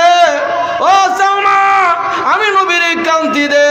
সালমান রাদিয়াল্লাহু তাআলা উনিও চলে যায়, না জানি আবার কোন বিয়াদবি হয়ে যায়, উনিও চলে যায়। উনি চলে যাওয়ার পরে আল্লাহর নবী আল্লাহুম্মা উম্মতি, আল্লাহুম্মা উম্মতি উম্মতি বলে কান্নাকাটি শুরু করে দিচ্ছে। সবাই সিদ্ধান্ত নিয়েছে, মনে হয় ফাতেমা রাদিয়াল্লাহু তাআলা ওনাকে নবীজি অত্যন্ত মহব্বত করে, মায়া করে, নবীজির কলিজার টুকরা। ফাতেমা যদি অনুমতি চায়, মনে হয় অনুমতি দিতে পারে, পারমিশন দিতে পারে। ফাতেমার কাছে সকলে চলে গেল। সিদ্ধান্ত অনুযায়ী ফাতেমা হুজরা শরীফের সামনে, আব্বু কে আপনাকে কষ্ট দিচ্ছে আমাকে বলেন না। ও আব্বু, আমাকে বলেন না গো, আপনি কে তো এনে তো কান্নাকাটি করেন। নামাজের সময় করে নবীজি মসজিদে আসে, আবার করে হুজরা শরীফে কি কান্নাকাটি করে উম্মতি উম্মতি বলে। বাবা গো, আমি ফাতেমা এসেছি, কেন এত কান্না আমাকে বলেন না। আল্লাহর নবী জবাব দে, ফাতেমা রে, আমি নিজের জন্য কাঁদি না, আমি তোর জন্য কাঁদি না, আমি আমার বিয়ের জন্য কাঁদি না। জিবরাইল আলাইহিস সালাম জাহান্নামের ভয়াবহতার আলোচনা করেছে। ও আব্বু, আমাকে একটু শোনান না কি আলোচনা। রে ফাতেমা, যে সমস্ত নারীরা নামাজ নাই, রোজা নাই, পর্দা নাই, স্বামীর খেদমত করবে না, ওই সমস্ত নারীদেরকে কিয়ামতের ভয়াবহ আযাবের জন্য হাতের মধ্যে শিকল না লাগাইয়া, পায়ের মধ্যে শিকল না লাগাইয়া, ফাতেমা রে চুলের মধ্যে ধরে ধরে এসরাইতে জাহান্নামে নেওয়া হবে। রে ফাতেমা, যে সমস্ত পুরুষ নামাজ নাই, রোজা নাই, মিথ্যা কথা বলে, সুদ ঘুষ খাইয়া কবরে যাবে তওবা ব্যতীত, কবরে যাবে কবিরা গুনাহ নিয়া, ফাতেমা রে এদের কি ভয়াবহ আযাব আশ্রয় দেওয়া যায়, জাহান্নামে নেওয়া হবে। ফাতেমা কান্না শুরু করে দিচ্ছে, কান্নাকাটি করতে করতে আল্লাহর নবী জবাব দেয়, এ ফাতেমা, এরা যখন এমন ভয়াবহ আযাবের সম্মুখীন হবে তখন এরা কান্নাকাটি করবে। জাহান্নামীরাও কান্নাকাটি করতে করতে চোখ দিয়া পানি নিঃশির হয়ে যায়, পানি আসবে না, রক্ত আর রক্ত, পানি আসবে না, রক্ত আসবে। আল্লাহু আকবার। ওই অবস্থা ওরা চিৎকার দিবে, এক বোন এসেছি রাস্তার মধ্যে কানবে, ইয়া মুহাম্মদ, ইয়া মুহাম্মদ। জাহান্নামীরা শুনে ফেলবে, এত বড় নবীর উম্মত হয়ে কেন জাহান্নামী হইলাম? ওরা বলবে, আমরা ক্বালু লাম নাকু মিনাল মুসাল্লিন, আমরা দুনিয়াতে মুসল্লি ছিলাম না, নামাজ পড়তাম না। এ আমার বাবারা ভাইয়েরা, এক গাজী লোক দুনিয়ার মধ্যে আজকে ব্যবসার এত গুরুত্ব দিই, চাকরি এত গুরুত্ব দেয়, দুনিয়ার এই সংসারের জন্য এত গুরুত্ব দেন, মসজিদের এত গুরুত্ব নেই। মুয়াজ্জিন সাহেব ডাকে দৈনিক 5 বার, হাইয়া আলাস সালাহ, আসো নামাজের দিকে, হাইয়া আলাল ফালাহ, আসো কল্যাণের দিকে, কিন্তু আমি এই গুরুত্ব দেই নাই, সারা দেই নাই, হেলায় হেলায় করে কাটাচ্ছি। এবার আমার বাবারা, মা বোনেরা, সময় হইলে আফসোস করবেন, কেন নামাজ পড়লাম না, আমল করলাম না। ওই দিন আফসোস করলে কোনো কাজে হবে না। সময় থাকতে মসজিদে আসেন, সময় থাকতে নামাজি হয়ে যান, মৃত্যুর আসার আগে আগে আল্লাহওয়ালা হয়ে যান, নেককার হয়ে যান। সময় আসার, মৃত্যুর আসার আগে আগে গুনার কাজ ছেড়ে দেন। এই জন্য আল্লাহ রসুল বলেছে, ওই কিয়ামতের ভয়াবহ আযাবে এরা তখন আফসোস করবে, প্রভু আবার যদি দুনিয়ার মধ্যে পাঠাই দিন, আল্লাহ নামাজ পড়তাম, জীবনও নামাজ ছাড়তাম না। আহা, ওই দিন আফসোস করলে কোনো কাজে আসবে না। কবর আজাব দিক লাইছে আল্লাহ, এখন দেখছি, এখন মন মতা আল্লাহ জীবনটা দিয়া দিব না। ভাই কবর আজাব দিক লাইলে আর কাজ হবে না। এখন যদি বলেন আল্লাহ কবরে যত জিকির আজকার আছে, আল্লাহ কোরআন তেলাওয়াত আছে, সব করব। আমার ভাই না না, এই যে আমরা এখানে বসলাম, আল্লাহকে দেখি নাই, আল্লাহর প্রতি বিশ্বাস স্থাপন কইরা আমরা কোরআনের মোহাব্বতে এই মজলিসে আমরা বসলাম, ঠিক না বে ঠিক? আমার আল্লাহ ওই কিয়ামতের ময়দানে আমার আল্লাহ ফেরেশতাদের কিনা গর্ব করবে, তোমরা তো জান্নাত জাহান্নাম দেখে দেখা আমি আল্লাহর জিকির আজকার তসবিহ তাহলিল আদায় করতে আমার বান্দা বান্দিরা না দেখে বিশ্বাস করছে, এই জন্য আমি আজকে কিয়ামতের ময়দানে আমি আমার বান্দাদেরকে জান্নাত দান করবো। সুবহানাল্লাহ। আমার ভাই, এই জন্য সময় হারায় আফসোস করলে কোনো কাজে আসবে না। সময় থাকতে নামাজি হয়ে যান, সময় থাকতে রোজাদার হয়ে যান, সময় থাকতে যারা হজ করেন নাই হজ করে ফেলুন, সময় থাকতে যারা এখনো জিনা, সুদে, ঘুষে, পাপাচারে, কাটাকাটি, মারামারি, জুয়ার মধ্যে, আপনারা নেশার মধ্যে, বাবা ট্যাবলেট খাইতেছেন, মদ নেশা করতেছেন, এখনো সময় আছে। এ যুবক, সময় আছে, সময় থাকতে আপনি ওই সমস্ত হারাম কাজ ছেড়ে দিয়া আল্লাহওয়ালা, কুরআনওয়ালা, জিকিরওয়ালা হয়ে যান, ঠিক না ভাই ঠিক? পৃথিবীতে কেউ বলতে পারবে না যে মদ খাইতে খাইতে তার জীবনে শান্তি হয়েছে, কেউ গ্যারান্টি দিতে পারবে না।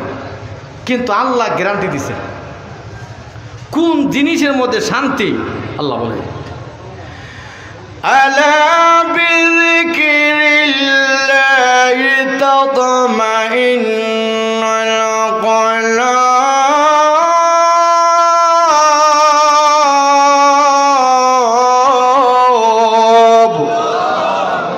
আল্লাহ বলে এই কলবটা একমাত্র আল্লাহর জিকিরের দ্বারাই শান্তি পায়। সুবহানাল্লাহ। কি দ্বারা? জিকির দ্বারা। নামাজও তো জিকির হই, কোরআনও জিকির হই, এখানে আল্লাহর জিকিরই তো বসছেন, ঠিক না বেটি? আমার ভাই, এই জন্য আমি যেই দিন থেকে ফিরসা বুঝে গেছে বয়ে তৈলাম, জিকিরে ধাক্কা দিলাম এই কলব থেকে, লা ইলাহা ইল্লাল্লাহ, মানে দুনিয়ার সব চিন্তা পিছনে ফেলে দিলাম, ইল্লাল্লাহ দিয়ে ধাক্কা দিলাম, আমার কলবে আল্লাহ ছাড়া কোনো কিছু নাই, ঠিক না বেটি? ওই দিনে এমন শান্তি অনুভব করলাম, এর আগে টেনশন আসতো। আল্লাহু আকবার, আমার ভাই, এই জন্য যদি শান্তি পেতে চান ভাই, তাহলে এই আমলে ঢুকে যান, গুনার কাজ ছেড়ে দিয়া আপনি আল্লাহ হুকুম নবীর তরিকার মধ্যে চলবেন। গাছতলায় থাকলেও আমার আল্লাহ কলবে শান্তি দান করবে, ঠিক না বেঠে? কিন্তু পাপাচারে 24 ঘন্টায় লিপ্ত, এসির ভিতরে থাকলো, দুনিয়ার চাকচিক্য আনন্দ যত করে স্পেশাল জাজিম হোক না কেন, থাকেন না কেন, আমার কলবে যদি শান্তি না আসে, আমার ভাই যত ধরনের আরামপ্রিয় খাবার খান না কেন, আল্লাহ শান্তি না দিলে পৃথিবীর কোনো এই তন্ত্র মন্ত্র শান্তি দিতে পারে না। জোরে কোন ঠিক না বেটি? আমার ভাই, এই জন্য আমলের মধ্যে শান্তি আছে।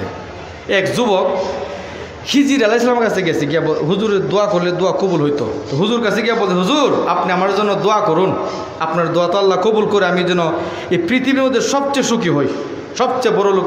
আমরা তো মনে মনে ভাবি বড় লোক হইলে সুখী। না না না, বড় লোক হইলে যে সুখী এটা তো বড় লোক, এটা চললে দেখছেন না, তার ভিতরে যে কি একটু অশান্তির আগুন, এটা তো জানেন না। তো হুজুর বললো, দেখো পৃথিবীটার সুখের স্থান নয়, কোনা হুজুর দোয়া করেন। বারবার বলার পরে হুজুর বলল, শহরে ঢুকে দেখো কার মতন হইতে চাও।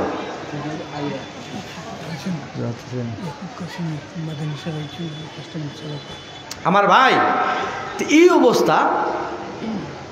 হুজুর বলছে তুমি শহরে ঢুকে দেখে এক স্বর্ণকার, খুব চেহারা স্মার্ট, কোটি কোটি টাকার মাল সামান আছে। তো ওনার কাছে গিয়ে বলতেছে, ভাই আপনাকে আমার পছন্দ হয়েছে, তবে আপনার উপর দিকটা খুব ফিটফাট, ভিতরগত কেমন আছেন? তো ভাই আমার যে ভিতরগত খুব অশান্তির মধ্যে আগুনে দাও দাও করে জ্বলতেছি, আমার মতন অশান্তি পৃথিবীতে দ্বিতীয় কেউ নেই। কইন্নারিল্লাহ, আমার করুণ কাহিনী শুনিন। আমার স্ত্রী অত্যন্ত সুন্দরী, তাকে এত ভালোবাসতাম, মোহাব্বত করতাম, হ্যাঁ, কিন্তু সেই স্ত্রী দেখা যাচ্ছে কি অসুস্থ হয়ে গেছে। আমি তার পাশে বসে বসে কান্না করতেছি, সে আমাকে ধমক দিয়ে বলতেছে, কান্না করতেছো? আমি তো মারা গেলে দ্বিতীয় আরেকটা বিয়ে করে ফেলবে। আমি যে দ্বিতীয় বিয়ে করব না, এটা প্রমাণ করার জন্য আমি আমার নফসে কেটে ফেললাম। আল্লাহ কি কুদরত, স্ত্রী দিকটা সুস্থ হয়ে গেছে আর আমি তো পঙ্গু। এই যে ছেলে মেয়ে দেখতেছেন, আসলে এগুলো আমার না, আর এগুলো আমার না আমি সমাজে বলতে পারি। তাহলে এই লোকটার মতন অশান্তি আর দুনিয়াতে কেউ আছে? আমার ভাই, কাজে গাড়ি বাড়ি দেখতেছেন, বড় বিল্ডিং দেখতেছেন, মার্কেট গাড়ি, সব টাকা পয়সা ক্ষমতা আছে, ভিতরে শান্তি নাই। আমার ভাই, এই সম্পদের কোনো মূল্য নাই। ক্ষমতা আছে, ভিতরে শান্তি নাই, ক্ষমতার মূল্য নাই। গাঞ্জা মদ খেয়ে নেশা করতেছেন, শান্তি পাইবেন না। একমাত্র শান্তি আছে আমলের মধ্যে। জোরগণ ঠিক না বেঠে?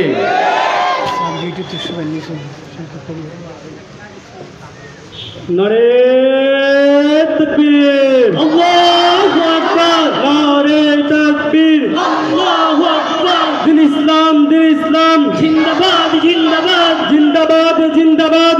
ইসলাম, দিন ইসলাম। ইয়াকুব আল মাদানী সাহেবের আগমন, জিন্দাবাদ, স্বাগতম, শুভেচ্ছার স্বাগতম। ইয়াকুব আল মাদানী সাহেবের আগমন, কাশিটোলার পক্ষ থেকে লাল গোলাপ শুভেচ্ছা, লাল গোলাপ শুভেচ্ছা। 10 নম্বরের পক্ষ থেকে নারে তাকবীর, আল্লাহু আকবার। আমার ভাই হযরত এসে গেছে, তো আমার বয়ানটা শেষ করে দিই। তো আসুন, তো বলতেছিলাম এই অবস্থা জাহান্নামে নীতি নিতে, এবার জাহান্নামের কাছে জন্য হবে, তখন বলবে এই সেই জাহান্নাম। হাযিহি জাহান্নামুল্লাতী কুনতুম তুআদুন।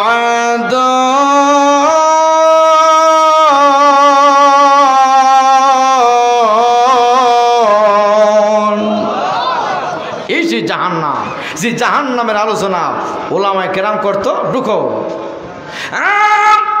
জাহান্নামীরা ওই অবস্থা কান্নাকাটি করবে, এ জাহান্নামের দারোগা আমাদের আযাব হালকা করুন, আমাদের আযাব হালকা করুন। আমার বাবারা ভাইয়েরা, ওই জাহান্নামের আযাব দুনিয়ার আযাবের মতন নয়। দৈনিক 70,000 বার জাহান্নামের আগুন আপনার গোস্ত ভক্ষণ করবে। আবার বলা হবে আগের মতন পুনরায় হয়ে যাও, আগের মতন গোস্ত হয়ে যাবে, আবার আযাব দেবে, প্রাণ বের হবে না, আত্মা বের হবে না, জাহান্নামীরা কান্নাকাটি করবে।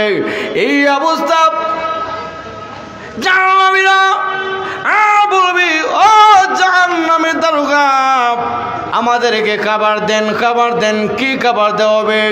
আল্লাহ বলে জাকুম বৃকম লাকিলুনা মিন শাজারিম মিন যাকুম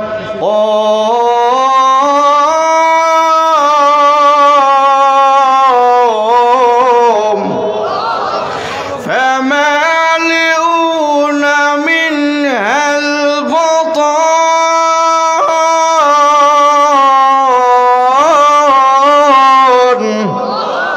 জাহান্নামীরা জাকুম বিকো এবার খাবে। আল্লাহ বলে ফামালিউনা মিনহাল বুতান, পেট ভরপুর করবে। এই অবস্থায় কাটা যুক্ত বিনাক্ত জাহান্নামের জাকুম গলার মধ্যে আটকে যাবে। এটা নিচের দিকে যাবে না, উপরে আসবে না, আটকে যাবে। জাহান্নামীরা বলবে, এ জাহান্নামের দারোগা আমাদেরকে পানি পানি। দুনিয়ার পানির কথা মনে হয়ে যাবে। গাছে মাছের কাটা লাগলে আমরা পানি পান করতাম, পানি দেন। আল্লাহ বলে ফাশারিবুনা আলাইহি মিনাল হামিম ফাশারিবুনা শুরুবাল হিম হাযা নুজুলুম ইয়াউমাদ্দিন।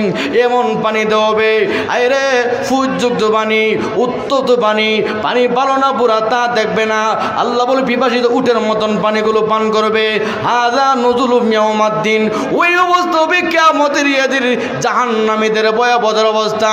আরেক বনে জাহান্নামীরা আযাব ভোগ করতে করতে জাহান্নামে বলে, ইয়া হান্নান ইয়া মান্নান।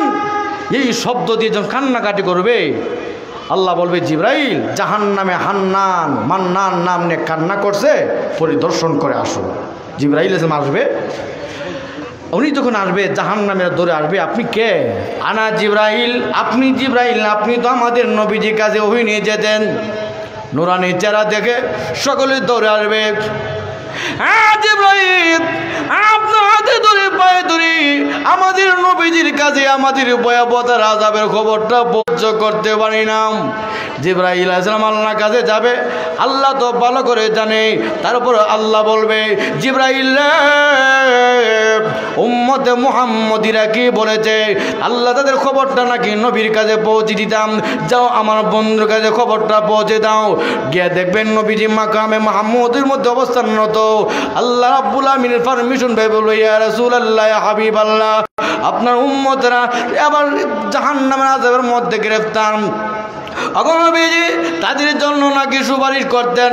আল্লাহর নবী উম্মতের খবর পেয়ে আর সহ্য করতে পারবেন না। নবীজি আল্লাহ কুদ্দু দিবে, সেজদা দিয়া এমন শব্দ দিয়ে আল্লাহর প্রশংসা করবে, আল্লাহর গুণ কীর্তন গাইবে। জীবনে কোনো নবীগণ এমন শব্দ দিয়ে আল্লাহর প্রশংসা করেন নাই, আল্লাহর গুণ কীর্তন গান নাই। মহান আল্লাহ বলবি, আমি কান্না করবেন না, আমি মহান আল্লাহ। আপনি নবীর উসিলা করে আপনার উম্মতের ফায়সালা আমি আল্লাহ ঘোষণা করে দিলাম। আল্লাহু আকবার। এবার নবীজি জাহান্নামে যাবে, গিয়ে বলে জাহান্নামে দরকার আযাব দিস না, আমার উম্মতের ফায়সালা হয়ে গেছে। এবার নবীজি তাদেরকে নিয়ে জান্নাতের সামনে একটা নহর আছে, আবে হায়াত নামক নহর, রিজওয়ান নামক নহর। জাহান্নামে দিকে গোসল দাও। গোসল দেওয়ার সাথে সাথেই আকাশে পূর্ণিমার চন্দ্র যে কোটি কোটি গুণ সুন্দর হয়ে তারা জান্নাতে প্রবেশ করবে। জোরে বলেন সুবহানাল্লাহ। তবে তাদের কপালে লেখা থাকবে তারা যে জাহান্নামে ছিল।